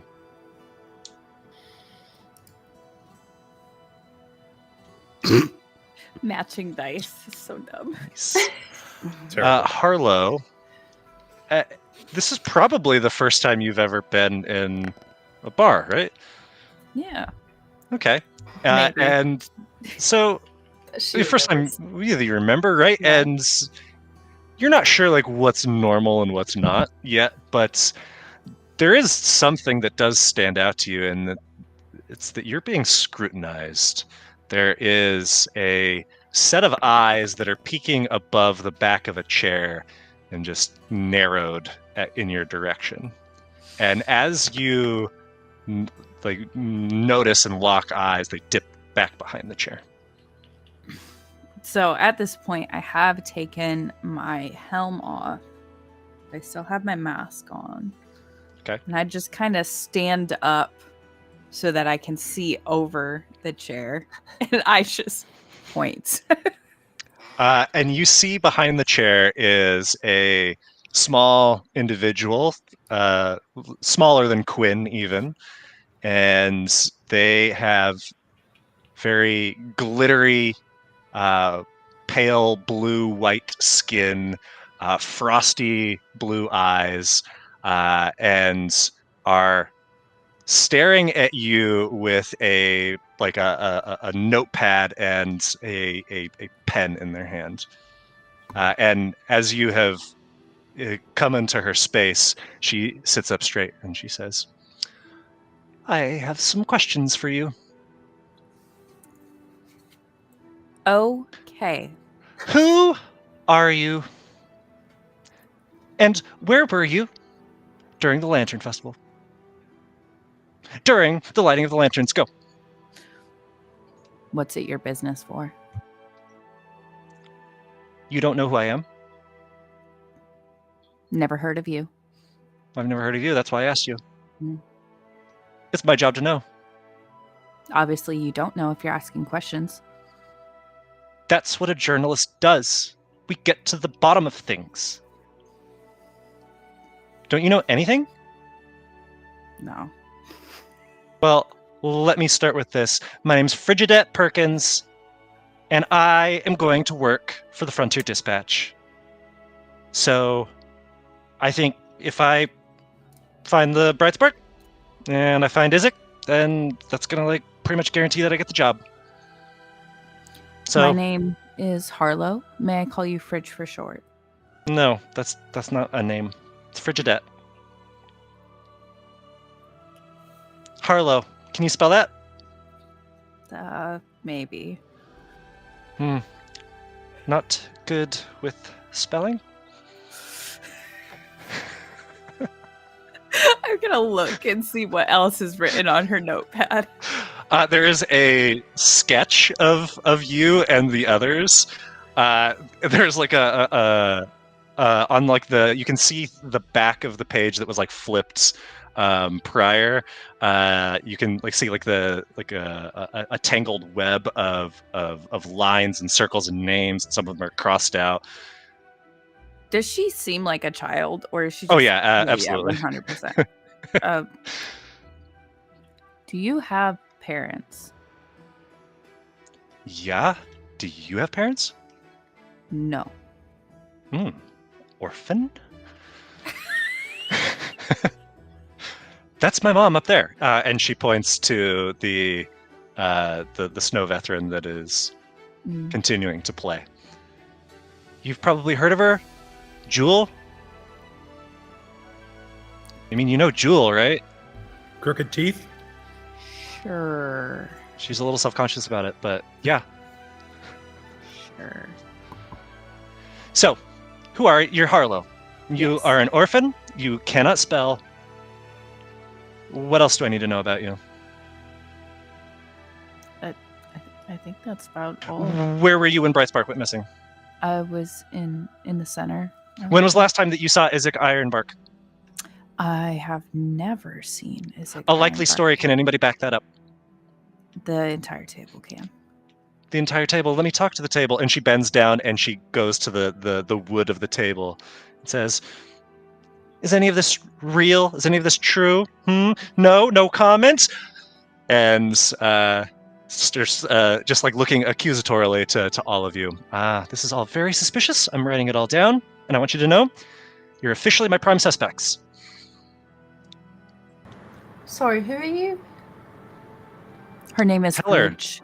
No, it's not Har. That's a good nickname. I'm going to use that one. No, it's not. It's a terrible nickname. I thought it was good. Anyway, Fridge, what are you doing here at a table? I should ask you the same thing. What's your name? Where are you from? And what's her deal? And points to Harlow. I can only answer one of those. Go. My name is Catriona. Catriona cannot count.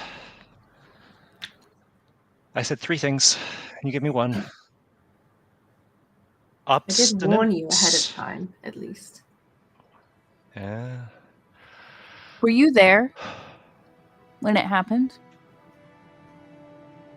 Well, I was there when we were lighting the lanterns. Oh, did you see all the imps, the little?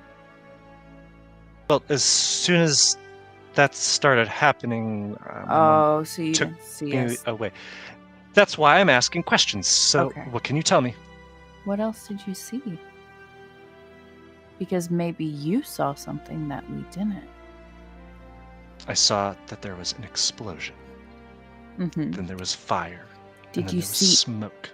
anybody by the explosion? I didn't go to the explosion. Did you see anyone go that way before the explosion? When they were lighting the lanterns? You know, come to think of it, I did. A couple of people. Okay. But why am I giving you my story? I hand her the glass of wine.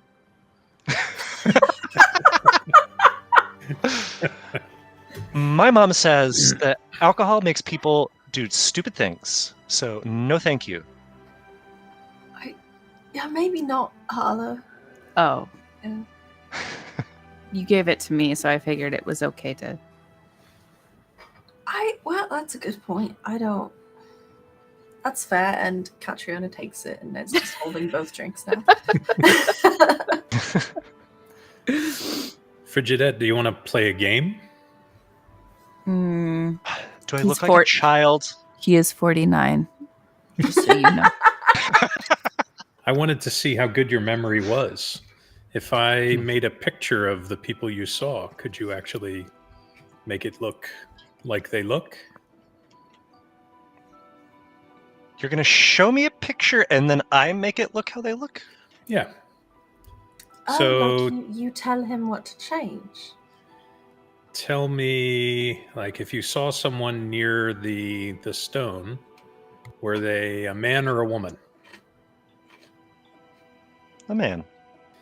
So I use minor illusion to conjure up a fairly generic-looking man. Were they Ephigean or Teorin or Namasi? Wouldn't you like to know? Oh, so you're not very good at this game then. I'm excellent at this game. Doesn't Maybe look like you're it. the one who's bad at it. And your name was what? Well, if you're good at this game, you tell me what my name is. Stinky. Accurate. That is not a very good nickname. I don't think it's a nickname. I think it's his name. I'll tell you my real name if you play the game. Fine.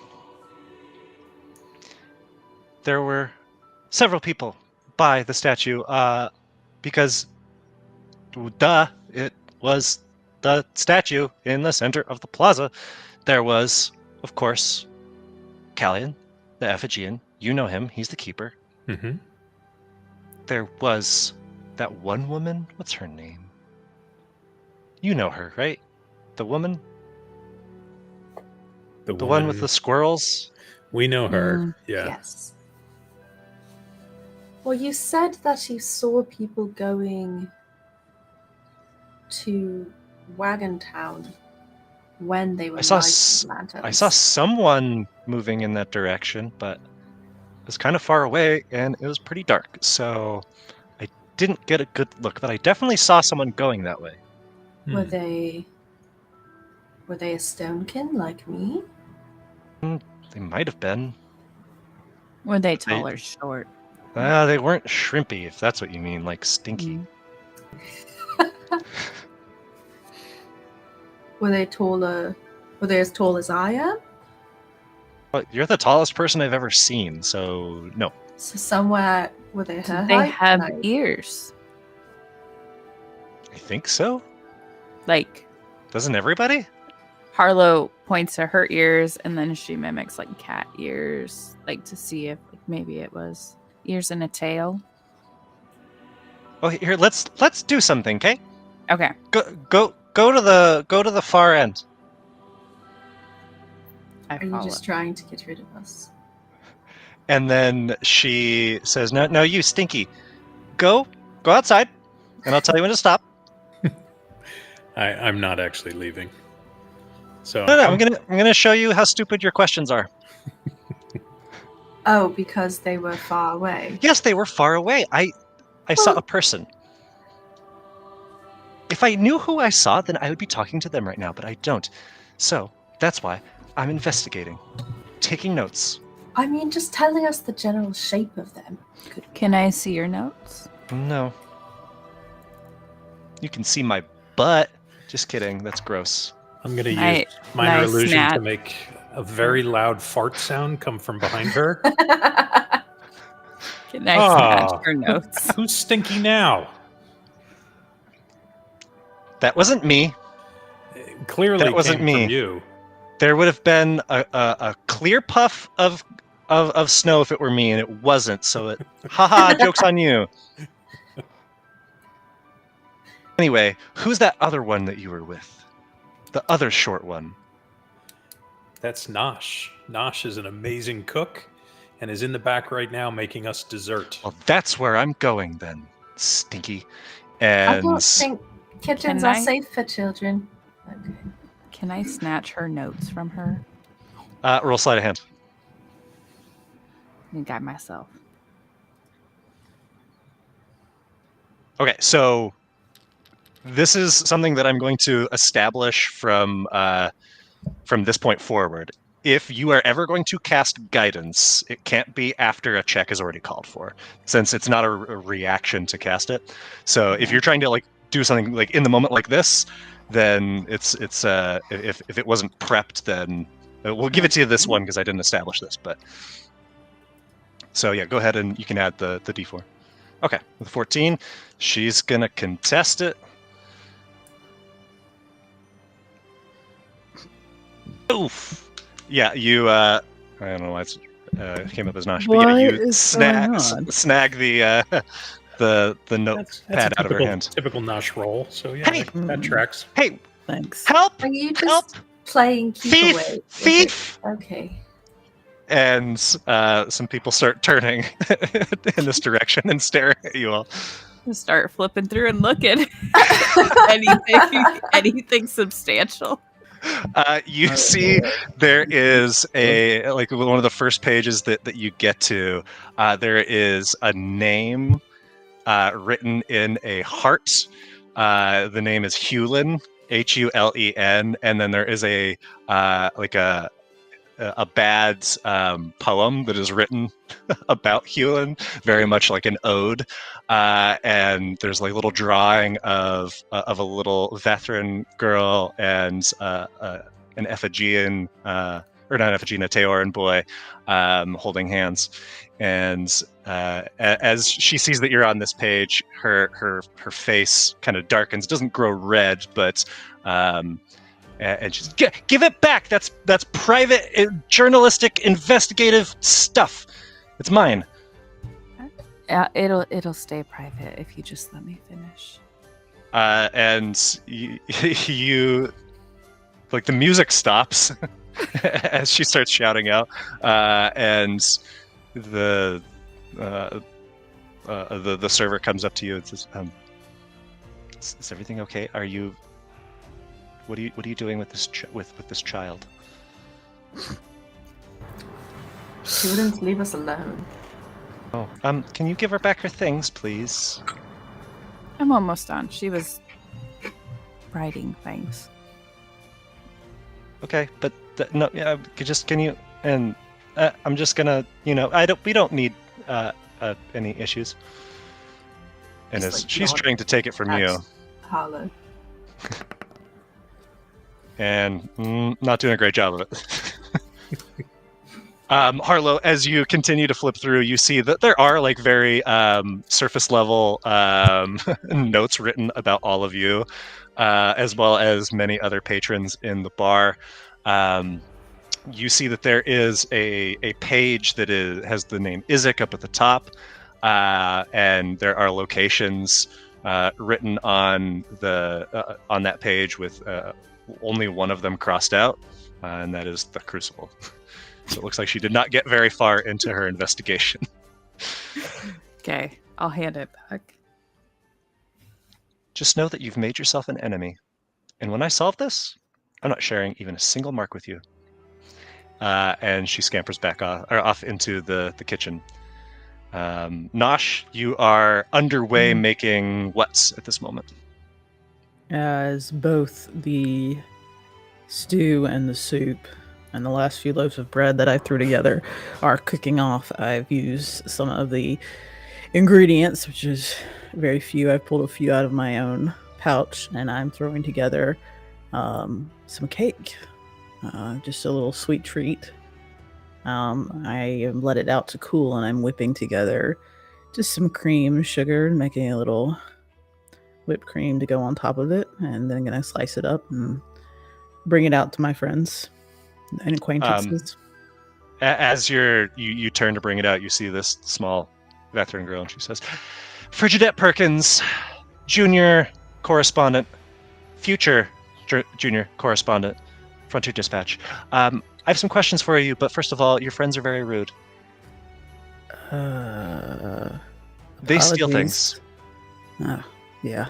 No, they do. So I gather your name is Nosh. Yes. Frigidette, you said your name was? Yes, remember that name. Would you like some cake? I would very much. I'd be so, happy to like, answer your questions if you'd cake. like to eat some cake while you ask them. Is it chocolate?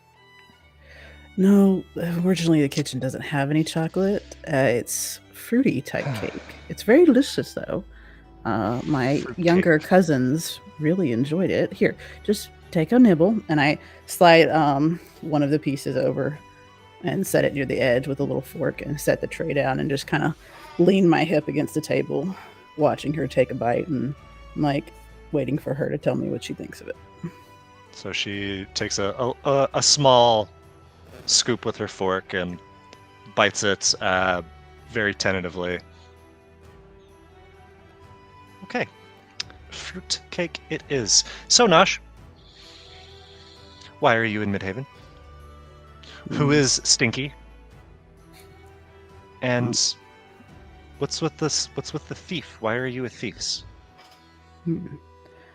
Well, we're in Midhaven to observe the festival, as well as continue finding information on the spork and the stone.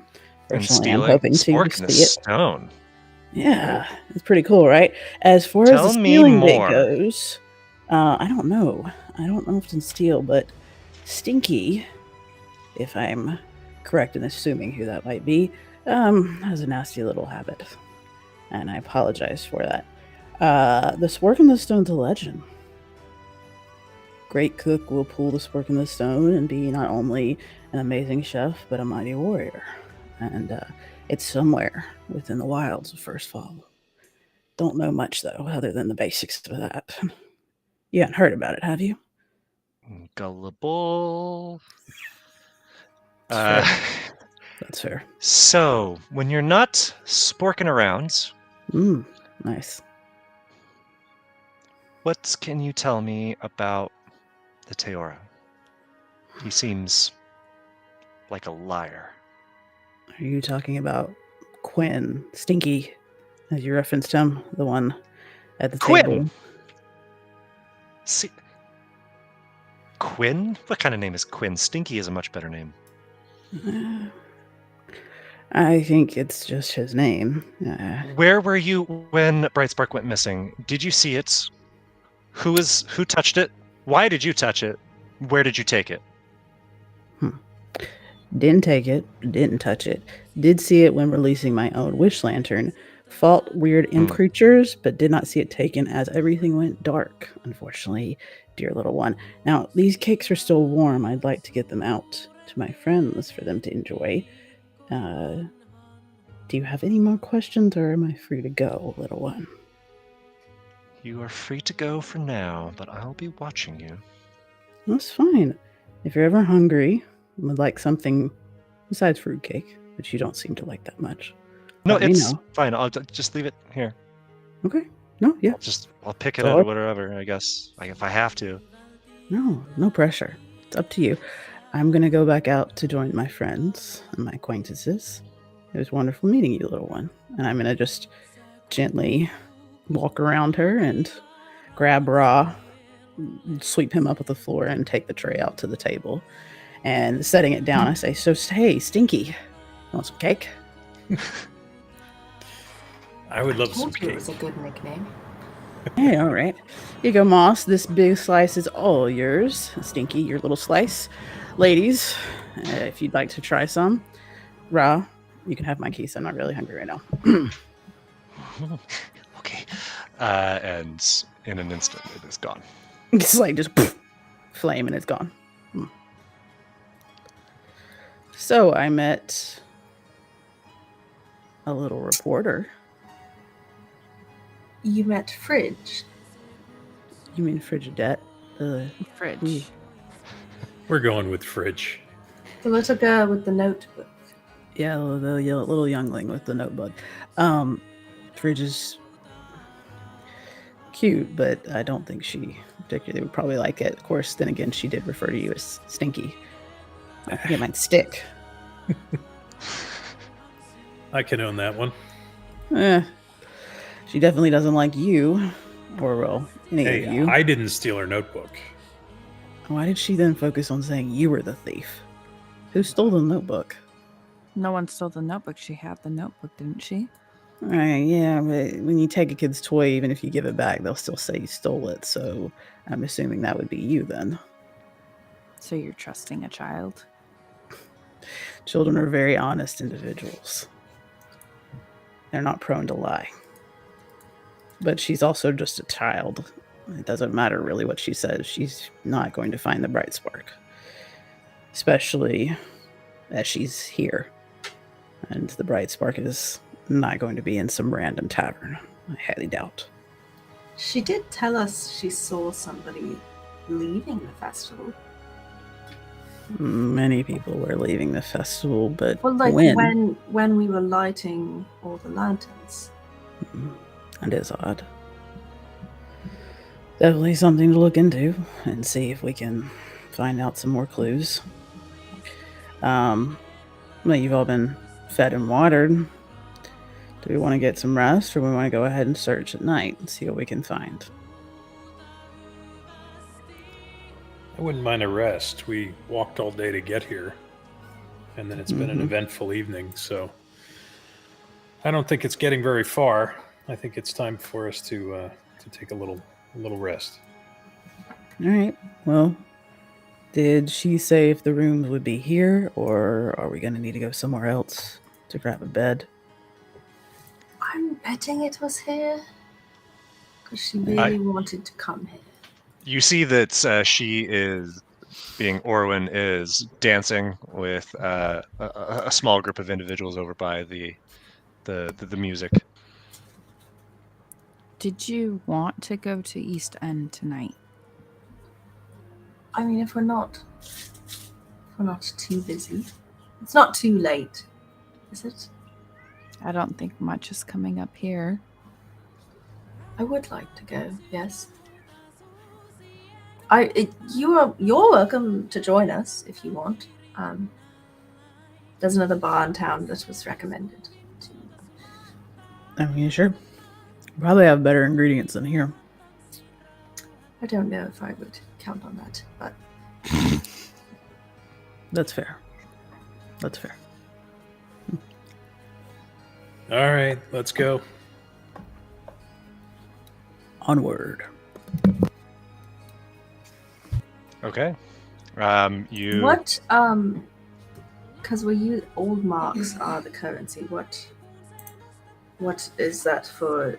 Is that a gold? Yeah, so that's like universally accepted gold. And what you may encounter in especially in like maybe like some smaller areas in the world is each region will have other currencies that they might use for like local transactions or small transactions, but generally more major transactions are done when possible with the standardized currency. So we have gold marks? Yeah, like any gold that you have in your inventory would be that. Okay.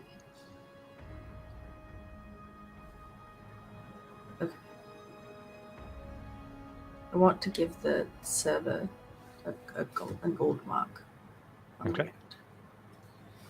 I'm not. Never got one. Quinn never got his drink. I'm not paying anything. I cooked a bunch of food. Yeah, no, I mean it's no one ever like gave you a bill or asked you for payments. Certainly not Gnarled Carl or the very busy server. By the way, And I left that kitchen empty. Still don't know where that cook ran off to. yeah, he never came back. He never came back from the break. That'll be fine. There's plenty of leftovers. I can just serve it up. And y'all are able to slip out of the tavern without any incident. You know that it's to the south of town. Quinn, you had originally made your way south when you were directed by by Val to go do some stone stacking. And when you convinced her that Fiona, her dead spider, was in fact still alive and talking to her.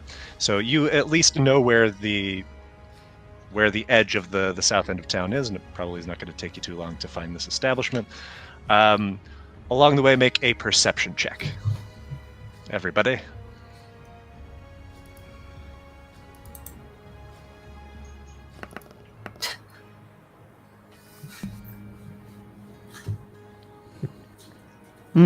All right. Harlow, you notice as you are exiting that there is like a cork board by the door, and there is a flyer that is posted on it that catches your attention. It is a missing persons poster. It looks like it was made with care, but not very artfully. It's for Izek Ironbark, and there is a name listed for who to contact, and the name is June at the Crucible. There's no reward or anything listed, but there is a crude drawing of a Teoran man, and with your 19 Nosh, as you are exiting, you see there is 2 individuals that come walking from the north, and they are cross path with 2 other individuals that are walking from the south. They kind of nod at each other, but don't really say anything, and the 2 that were coming south pass you and head into the into the tavern. Are the northern walkers still moving south now, or did they join the south? The ones walking south entered the tavern. The ones that passed them are continuing to the north of town, going in very much the opposite direction of you all. Did these did they look like guards, or they look like they're on business? Yeah. So Quinn, if I guess you probably wouldn't have paid them any mind, but Nosh, with that 19, they did look like they had some sort of official capacity. Did they look like a local, almost like militia or investigators, or were in a sense they were teaming up? Maybe. Yeah, you haven't seen beyond the individual that you were told was the captain. Mm-hmm. Didn't ever specify the captain of what, and there's no uniform or anything that you've seen anybody wearing, but it did almost seem like the changing of a guard taking place. I do want to head north eventually. We're headed south to this tavern? The East End.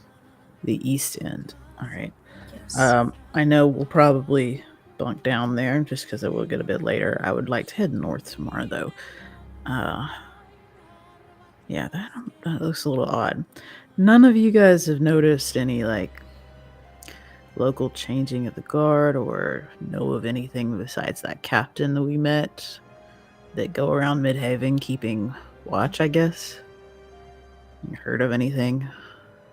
Not that I've seen. I don't know that much about Midhaven, to be honest. Me neither. I mean, Nosh and Quinn, you would have very prominently seen as you came from the north that to the north of the town there is a large watchtower that is erected on a hill, but that's a bit out of the village itself. All right, well, I'm just gonna make a mental note of the oddness of that and speak to maybe somebody in charge later.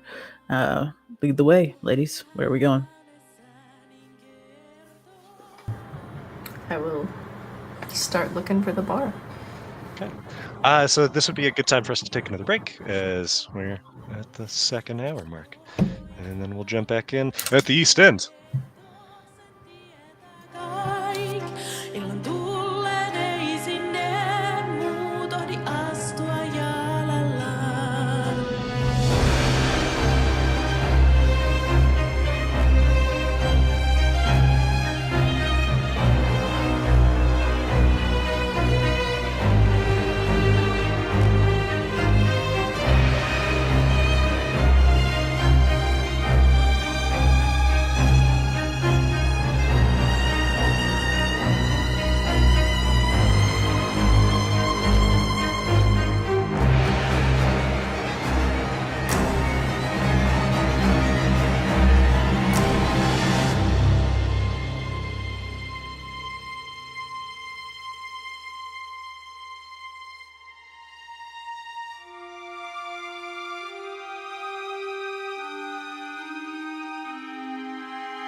Tiedän tie on yksinäisyys.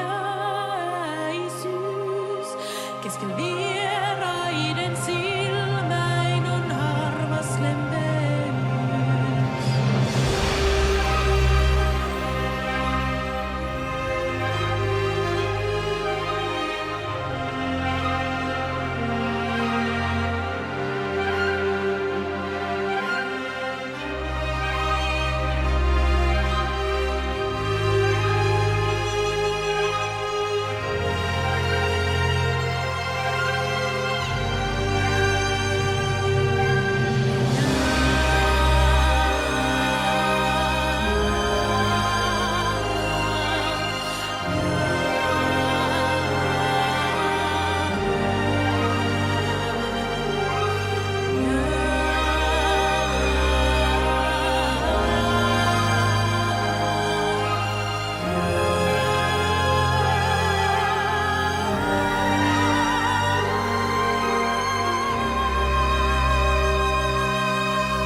everybody. We are back. As you move to the south end of the village, you can hear the sound of the brook that you were drawn to during the festival, Quinn. There's not a lot at this end of town. There is one prominent building built like right at the edge of the brook.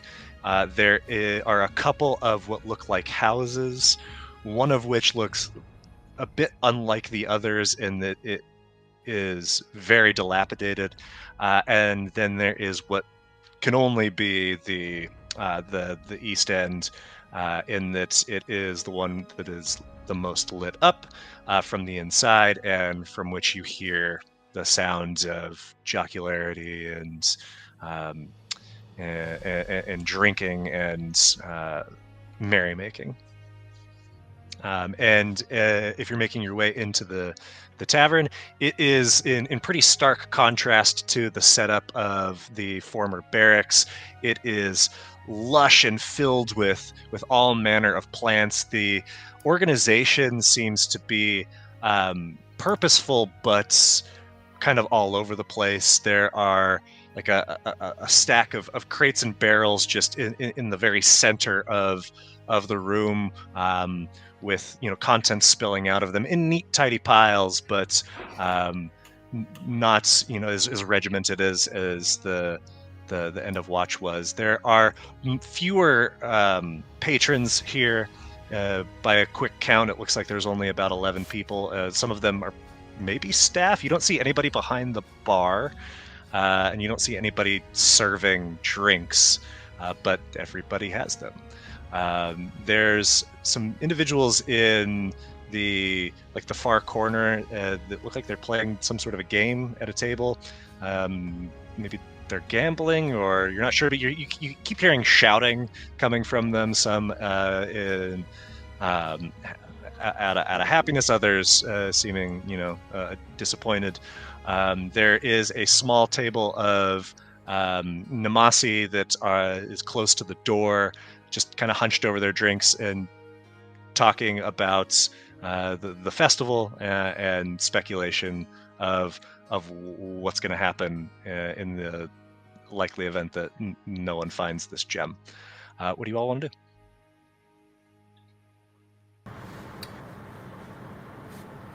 Can we go up to the bar? You can. You go up to the bar. There's no one there. And no one comes to you. I sort of turn around and look at the room, like back to the bar. Do I see Jack there? Yes. So Jack, the Ephigean man that you had noticed, he is with that group of people that is playing whatever they're playing in the corner. His back is turned to the front door and hasn't spotted you. Whoever's closest to us, like where we're standing, I want to walk over and sort of lean over and be like, how do we get a drink? So sorry to bother you. The pelican woman that you're talking to, she just kind of nods at a clay jar that's on the far end of the bar. It's two-toned. The top of it is like a beautiful amber. The bottom is like a milky white. She says, "Pour yourself and you pay what you think is fair." Beginning to understand why Jack likes this place. All right. Are there mugs anywhere? Are they like visible on the bar top? Oh, and she points to the backside of the bar. Just might be a little dusty, but make yourself at home. Cheers. And Catriona does just that. All right. Yeah, this is very much has a laid-back vibe, almost more of a cafe feel than a bar, though everybody is definitely drinking. I am going to look for some brown ale. Quinn, as you work your way behind the bar, you see there are two large like metal stills, and then there is one large oaken barrel. So not a lot of variety on tap here. And I'm going to grab a mug and I'm going to pour whatever's in the oaken barrel. And as fate would have it, it is a dark beer. But as you bring it to your nose, it smells like a porter. Well, better luck than the last place. So At least you got a drink this time. yeah. I will pour like a small amount for Harlow. I just hold it. I was like, I don't know if she's had alcohol before. Probably not. Are you just gonna hold that, or are you actually gonna drink some of it? I'm just really curious. Well, I put my helmet back on since we left the last place. So it's just like Holding a cup with no. And I kind of look at her, and I'm like, just like, can I have it? I hand it down to Nosh. No, it's just one go. Oh, It's down. all right.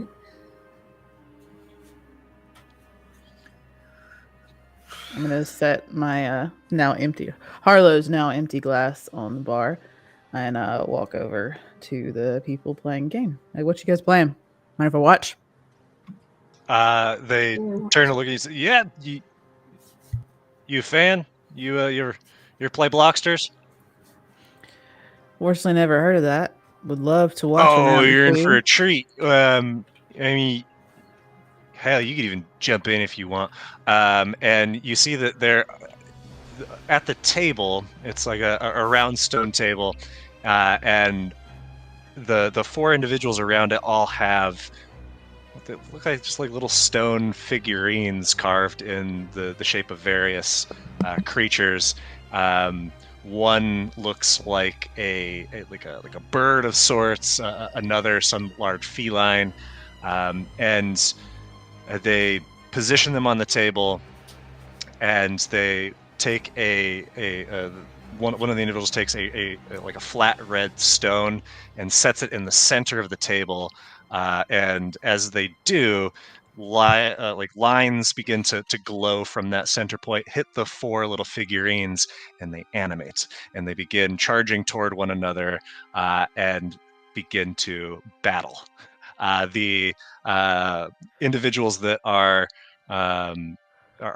shouting and egging on their little stone combatants, and you see after about 30 seconds worth of melee, only one of them remains upright. The others have been toppled. Awesome. I want in. How do I do this? Do you have one, or are you gonna need to borrow? How are they gonna need a bar? I don't think I have one. And Nosh actually starts patting down and like looking in his satchel and like pulling his backpack around and start digging around for rocks or anything. And he's like, yeah, no, I don't have one. Can I borrow one? Harlow walks up, pulls a chair around, sits down, pulls out her gaming set. I've done this before, but it was a little bit different. We roll, and I dump my bag of dice out. We rolled to move and attack. Oh. What games are you playing? And I explained Dungeons and Dragons. That is what my gaming set is. Love it. It's just dice and a pencil. So, you playing too? You can take my spot if you'd like. Yeah. What do I need to do other than set it down? Oh, well, you gotta pick your Blockster, and Okay. go ahead and roll a d4 then, Ruby. See which of these you get. Definitely wandered over to watch this. Okay, 4. Okay. You are given a small. It looks like maybe like a porcupine. It's a very spiky little Yeah. critter. They point to you, Harlow. Are you playing? Yes. Because those ain't gonna cut it. and they give you what looks like a little miniature tree, but it's kind of blocky. Or maybe it's a turnip, you're not sure. Oh. And the other two are set up around you. I got to give you some permissions here so you can control your combatants. Oh, this is gonna be So fun. perfect. A mini game. It sure is. Oh my god, I love Turnip Boy. I love the Porcupine Boy. Oh my gosh. Always They look bit on like the turnip. Pokemon. I Wait. said to They myself, are. how can I add It's a new Pokemon to this pet, game? isn't it? Oh my Because gosh. that's what you did last session too. Yeah, that's what you did last session as well. All right. So they are very simple CR 1/4 creatures. Nosh, you have control of your little Porky Boy. Oh my gosh, this is great. And Harlow, you have control now of your little turnip. Is Jack playing one of them? Jack is playing the little rocky guy over here. Oh man. And if you joined the space, he would have seen you. Said, "Hey, it's Catriona, right? What's my name?" Oh, I told you. Jack, right? Ah, you old so and so. You got I it. tried. You can play a little Blockster. I'm just going to watch this round. I want to see Right. what happens. Oh, make quick work of them, don't you? Are you any good at this? Or is it just sort of luck? It's pretty much luck, you know. Hmm. All right. But you know, some people think that if you make a special bond with your Blockster, then it's all nonsense. No, it's just luck. All right. So yeah, let's roll for some initiative here. Turnip Boy's so cute.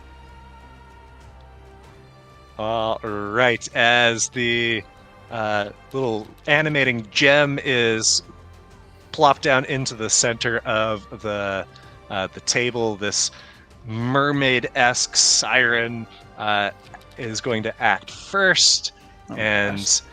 it is going to come over to Harlow's combatant and use its claw. Nick, do you have any way of moving the stream camera, the stream profile camera? Because right now it's centered on Catriona. Let's see. Okay. In combat, let's have it track I can just my move viewpoint. over. That's perfect. That's great. Okay. And 18 hits our little tree friend for 7 points. It's a wallop on the opening attack. This big guy comes charging down toward the little siren and is going to attempt to bite. And strong attacks out of the gate. 9 points of damage. That one's hurt too. It is now your little porcupine's turn, Nosh. Okay, hold on. I don't even know what. You've got two options. You've got your single attack or an area effect that you can use. Ah, okay. Let's see if I can just remember how to do this. Oh, wait. I guess I should actually... This wouldn't Okay. affect me, would it? It will not, but it's going to ask you to place a template. It should, at least. Okay. So that's going to catch everybody in this save. Oh, it only did the one for this save. Hold on.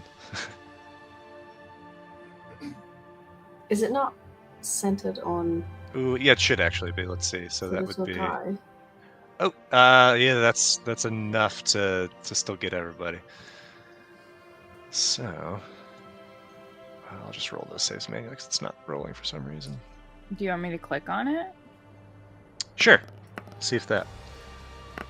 And everybody Bingo. saves. Oh, your Hmm. quills are not gonna cut it. They're only gonna take. Everybody takes 2 points, but doesn't have any of the more negative effects.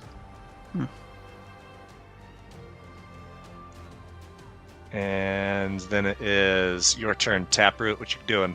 I'm gonna do a whip root. Maybe not. Oh dear. Maybe not indeed, as come out of the gate with a big whiff as your little guys you're cheering him on and doesn't seem to be doing much. It's back to the top. The siren one is going to turn its attention to you. Attack with its claw there, Nosh. And that's a hit. For 4 points.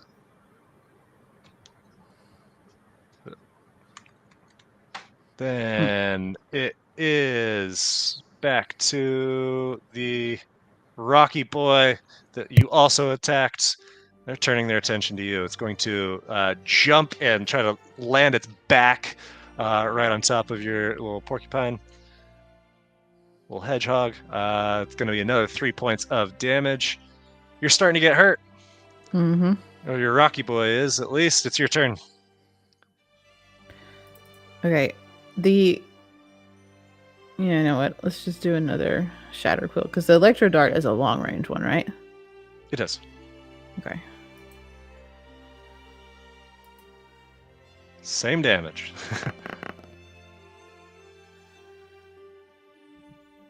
Okay. Ooh, this time your Tree Boy fails.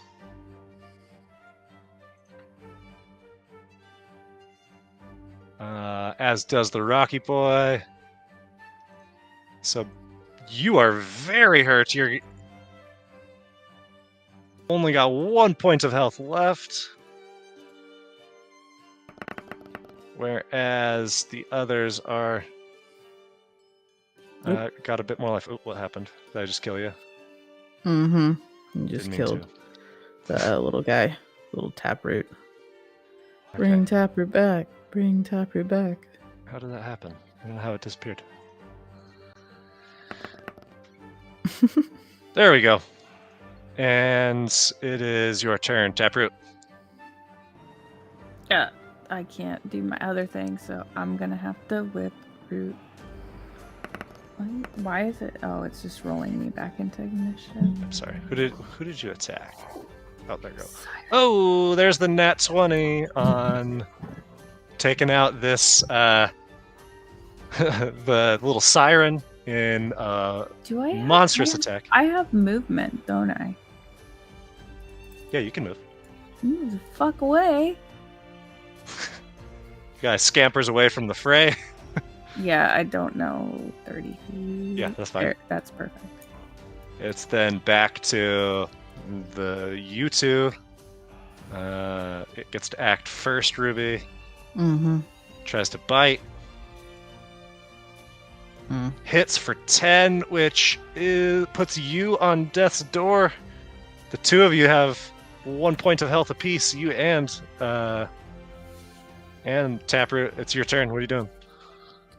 Can I disengage? Yeah, sure. That's always an action available. Yeah, I'm going to disengage and use my full movement to scamper away. Oh, shoot. Let's see. Whoop. Okay. Then it's back to our tree boy. He's gonna run another 30 feet all the way to the end of the table. End of the table. The top of the order, this one's going to come charging in. It's just dashing. Trying to get up to you. Ruby, you're up. Okay. I'm going to get to where I'm 20 feet to them. Like they're 20 feet away from me. Okay. I think that's like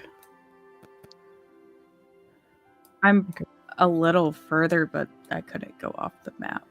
it's okay. That was the edge of the table then. And I'm going to electro dart that one. Oh yeah. That hits 7 points of damage. It's on death's door like all of you. Oh, why did it take health from you? It shouldn't have. Okay, it's back to you, Taproot. What are you doing? I'm gonna use my regeneration Your regeneration. Okay. because I didn't take an action last turn, You sure didn't. and then I'm gonna run. I gotta not take actions. Hold on. Next time I healed this, it should healed the wrong thing. Taproot up to 4 HP. Wow. Oh, you had 1. Okay. It is Should have. Oh yeah. back to the spiky boy. You're equidistant, so.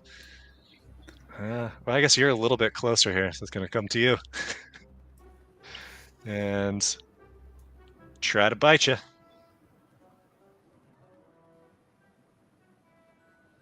Man. I'm done. Hella good rolls. Little rebel back.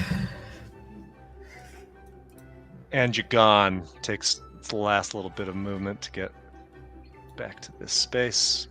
Back to Taproot. All right. Comes charging in. You hit it and you Do win. it.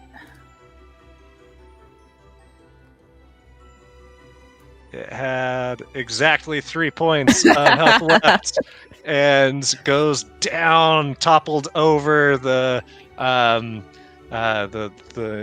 gathered players. Clap you on the back and congratulate you. There's no coins that are being exchanged, but the Namasi, who you borrowed this from, says, "Got a natural gift. You keep it if you want."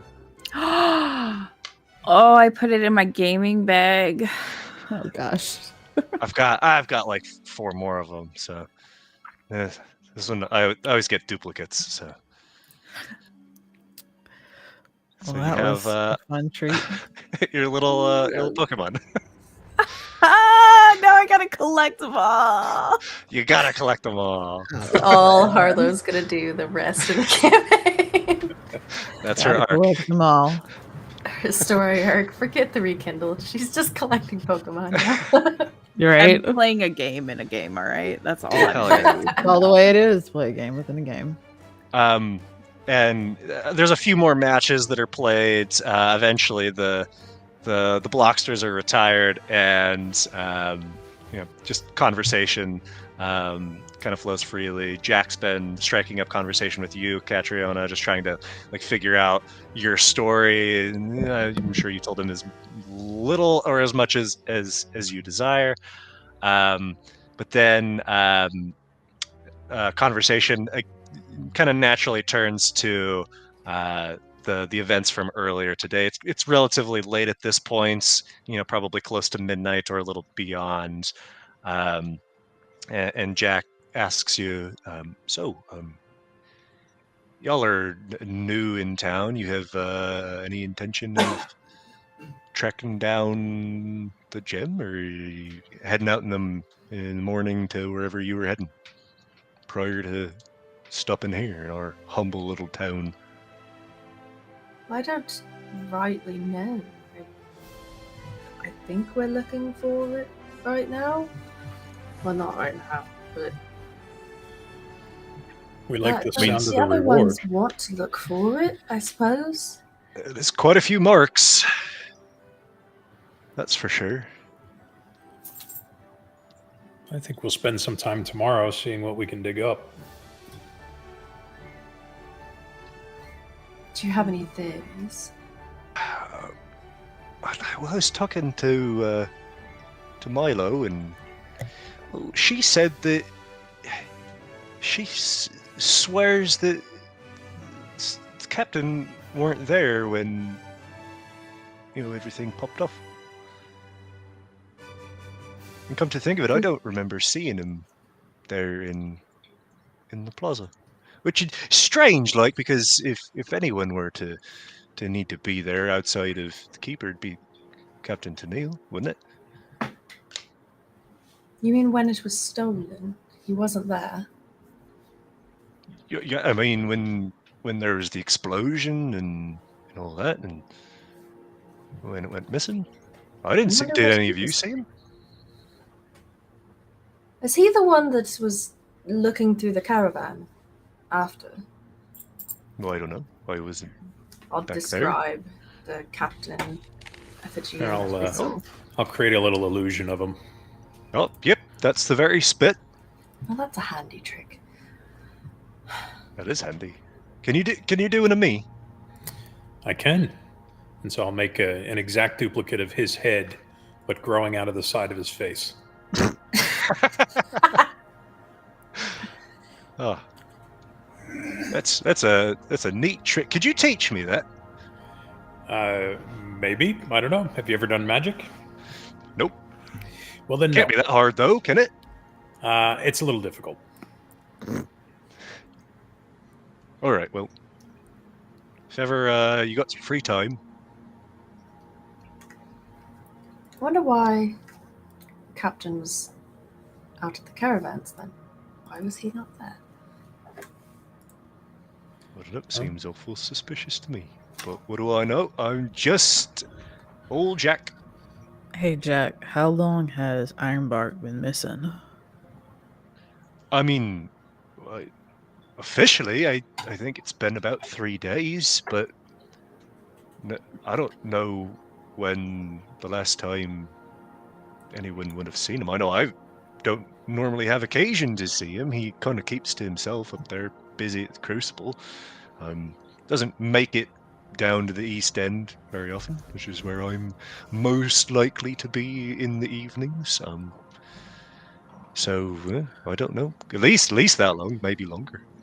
Does the captain have any help that he uses to like find missing people, or if something's been stolen, or is it just him? Just like There general ain't police? a lot of crime what goes on in Midhaven, or if there is, it ain't nothing that gets reported. Like so. I mean, there is the guard. There's a couple of blokes that work up in the tower, but he's got a couple of them up there. But I don't know what they do up there. There's not much to do, not much they- to do see they around these change- parts. Do they change shifts, Jack? Regularly? I imagine. I don't think anyone's there all day every day. Do you know if they gotta- normally work gotta in rest. pairs of two? Well, because if you set one person to guard something, what's bound to happen? True. Fall asleep, To steal it. steal something, Mm. do any sort of fuckery. But two makes some accountability. So I reckon, there's always two up there. Easy job, seems. No doubt. Sounds relatively simple. Now I know it's this festival and all, but have you seen anyone like particularly strange in town? I mean, It seemed like we get all sorts of strange folk, but of those that come to mind, I mean, you lot are pretty strange, if Well, I'm being honest. it's fair. Aside from us, has there been Nothing out- anything weird? Nothing outside the normal. Nothing that I can think of. There was a little girl what were snooping around over by the old Fen house. Fen house. You probably saw it on your way in. It's a shack more than a house, really, these days. It's been in a state of disuse long as it has. But she's what do you call them? The storm folk. She was drawing pictures or Veteran? taking notes or something. Yeah, there you go, a veteran. Didn't bother asking her what she was up to. And she didn't have 100 questions for you? I didn't approach her maybe she would have. I am an interesting guy. I've lived a long life, seen a lot of people, had a lot of drinks.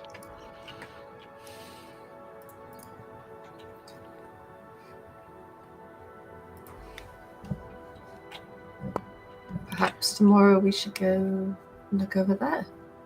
Look at the group. I don't know what you're going to find there. It's been sitting empty for a long time now. We should take some time to go speak to June at some point as well. It's not a bad idea. The partner of the man who was missing. Is it? I saw a poster on our way out. What do you think that they're related? This Izek man being missing and It has to be.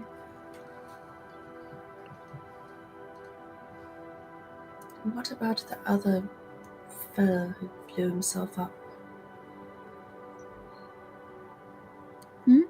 Someone blew themselves up. No, just the caravan. Oh yeah, Yeah. that was quite the thing. Who would do something like that to old Orwin? She ain't never hurt no one. She seems like a nice enough lady. Well, she's a bit weird, like, but you know them out of towners typically are. No offense. Don't know if we can really argue that one. I suppose we better head to bed at some point. If we need to do all this digging around tomorrow. Can we You got a secure place room you're here? staying? Well, there's not rooms proper like here, but We have rooms at the end of watch. if you want to put up with that lot, then sure. But it wouldn't be strange for someone to make themselves a bed here in the East End just because they felt like it. Whether that was because they had too much to drink or they just wanted to keep the good times rolling. But there's no official room and board, so to speak. So you're welcome here, and no one's gonna kick you out. But might not be most comfortable of accommodations. Should we head back to the other inn where we've got actual rooms? Right. Probably. Would we still have names there? Do you think Orwin remembered? Yeah. We can remind her. That's a bit rude.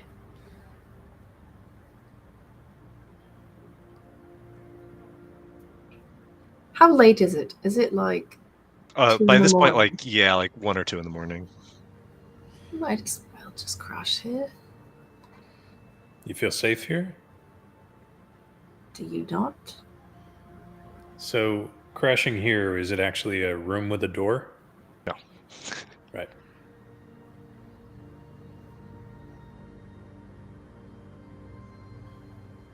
Right, well, I'm just gonna post up over there and take a nap. You lot can figure out what you want to do.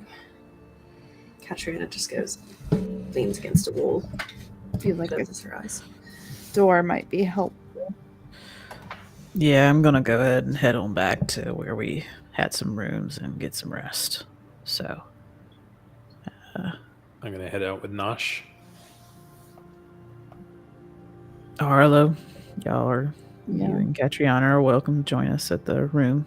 I'm gonna follow. Okay. I don't want to sleep with no door. Sleep with no door. Those of you who are leaving, go ahead and roll perception checks.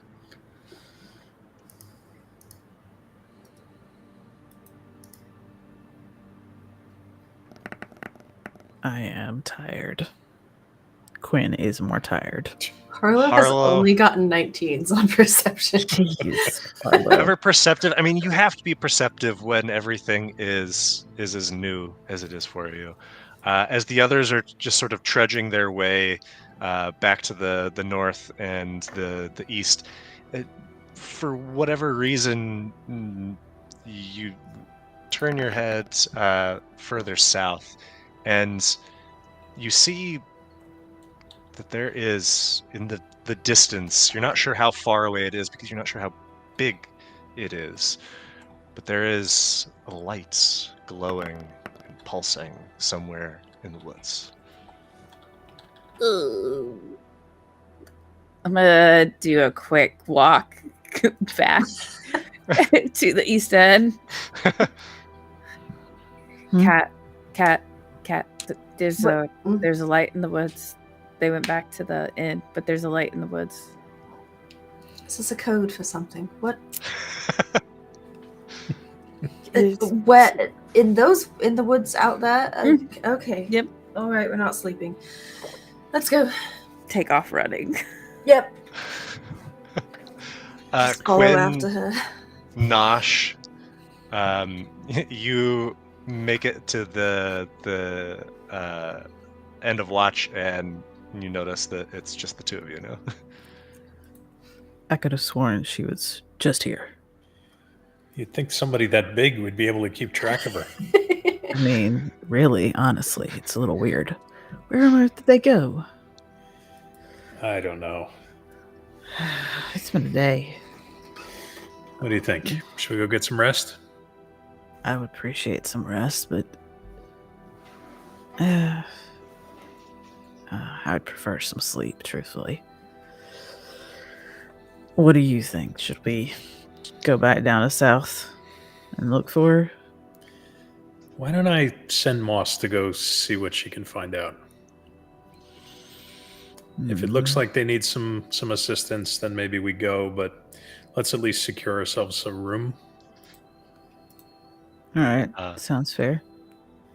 All right. Moss, as soon as you said I'll send Moss, she started flying swiftly. And she is outside of your telepathic range. But less than a minute later, you feel that little click. And I don't know if this is cause to worry, but they're heading to the woods in a bit of a hurry. So I relay that. Actually, Moss speaks so that Nosh can also hear. Mm-hmm. Okay, so that wasn't telepathic. I don't know, Nosh. What do you think? Do we feel like we want to lend assistance? Yeah, I suppose. I'm tired. Okay. Wake up, Nosh. Wake up. Let's go. All right, let's do it. So we're going to leave the inn and scurry off in that direction as well. Okay. We've just woken up half the town with a statue and a plate armored woman sprinting. Yeah, right. Clunk, clunk, Chain clunk, man. clunk, clunk, Chain clunk, mail. clunk, clunk, clunk.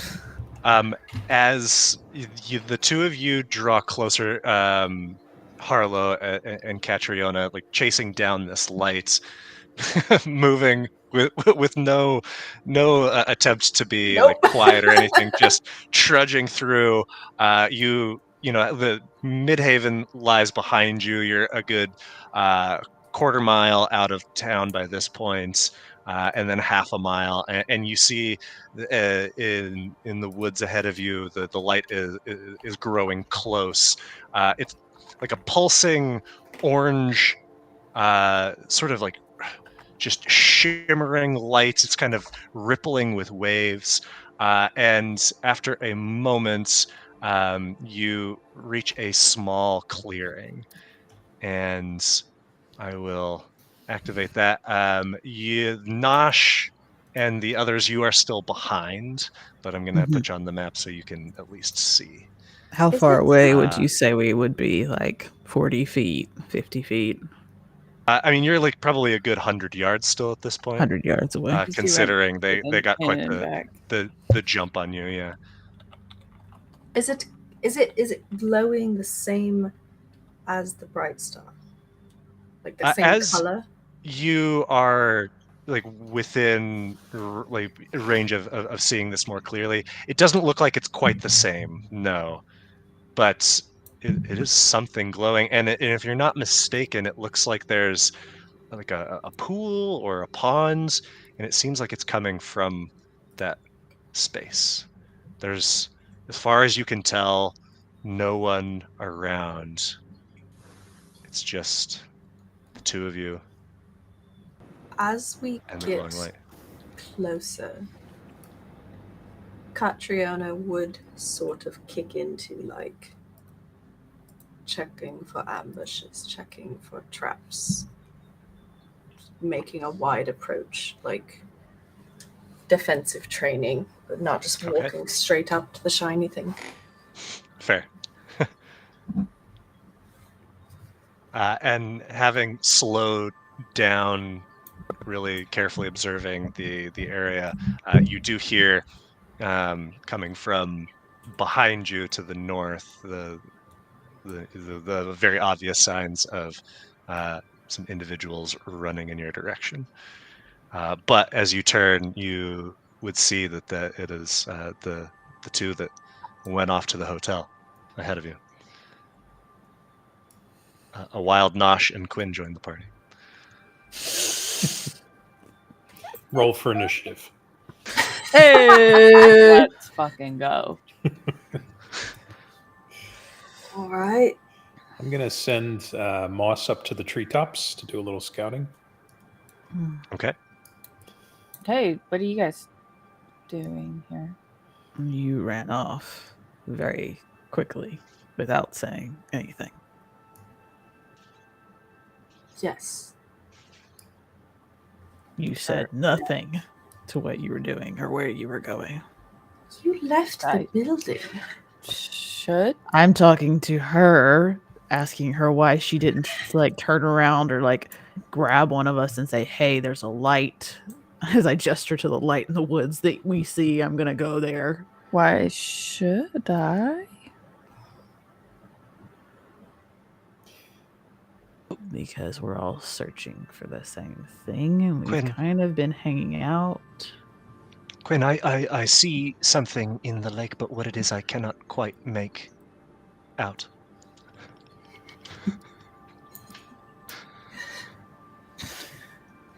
She's going to do a flyover at about 30 feet. Okay. I'm just And slowly getting closer to the lake. And before Harlow runs away, I should be like, "You could just tell us, help each other. Just, never mind. I'm just gonna forget." Oh, not straight in, dear. No, okay. I can't move Quinn, by the way. oh, weird. Where are you trying to put him? Just try to move a little bit closer. Let me try again. Oh, now I can. Oh, okay. Huzzah! All right. So does Moss see anything now that she's a bit closer? What it is I could not say. If only it were the bright of day.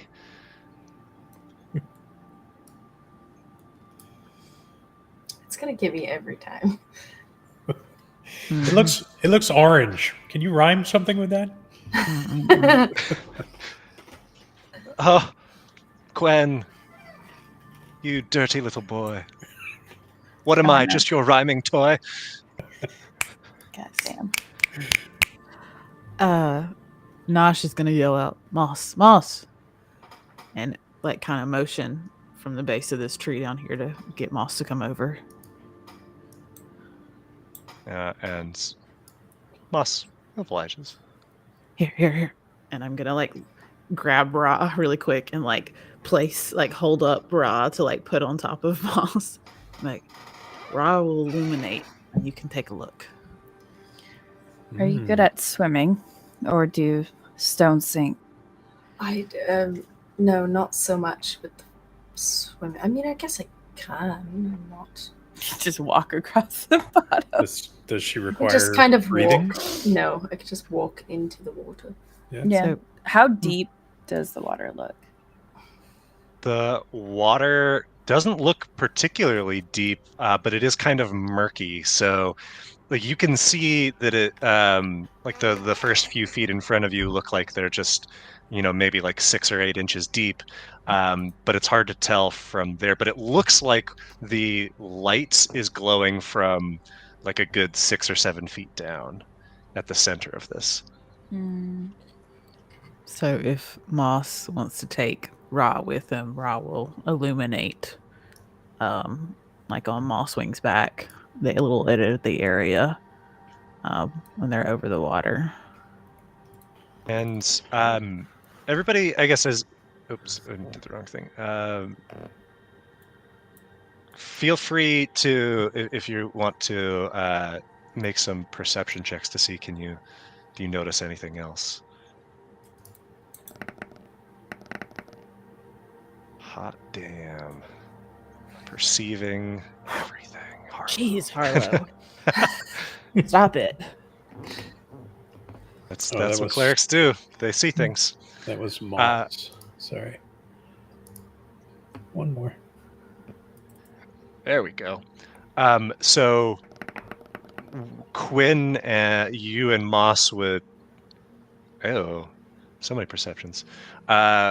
You certainly perceive this light. You're confident, Quinn, that this is not the bright spark. The sort of patterning of the light is wrong, and the coloration isn't shifting.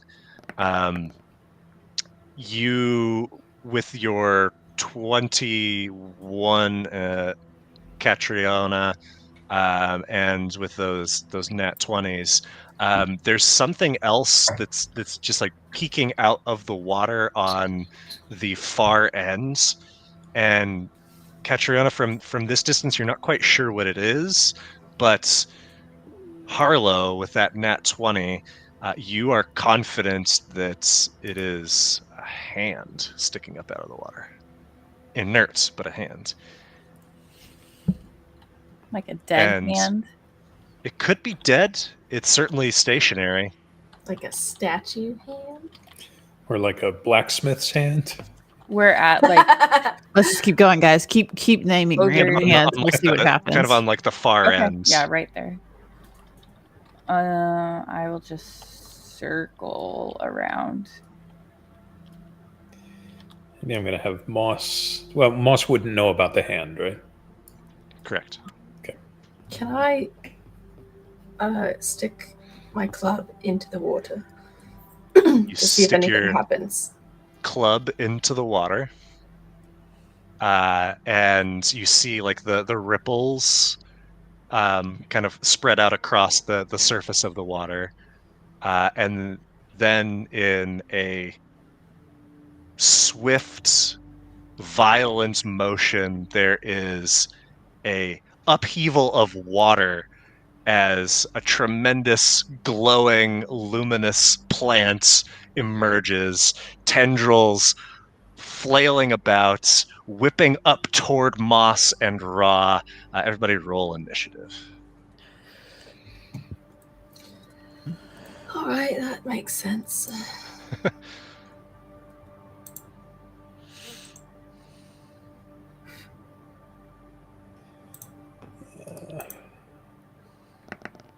Me and Ra just rolling the same damn thing. It's lovely. All right, and looks like everybody's in. Considering the time, I think now would be a good. This would be a good place for us to stop our session, and we can start next time with a little fight. All right. Huzzah, All hooray. sounds Oh, good. yeah. Would Quinn fight a plant? Yeah. Why not? All right, guess we'll see. It's not so all much right. of a moral conundrum. Yeah, I mean, I think if something's actively trying to harm you, then Yeah, I think there'd be plenty of dangerous plants from where he was from, so they'd be. certainly. Yeah. Most All right. definitely. Alrighty. Thanks for hanging out, stream. Yeah, thanks Yeah. everybody. Thanks for joining us, stream. We'll see you next week. Come back for carnivorous plants, maybe Mm-hmm. I will, deadly plants, definitely. And then who will knows? absolutely just start singing Little Shop of Horrors. It's fun. Yes, And learn what nickname I get next week. Yeah. right? Stinky, stanky, Stunky. Funky. All right. Bye bye. That's when you Uh, Bye, stream. Bye, stream.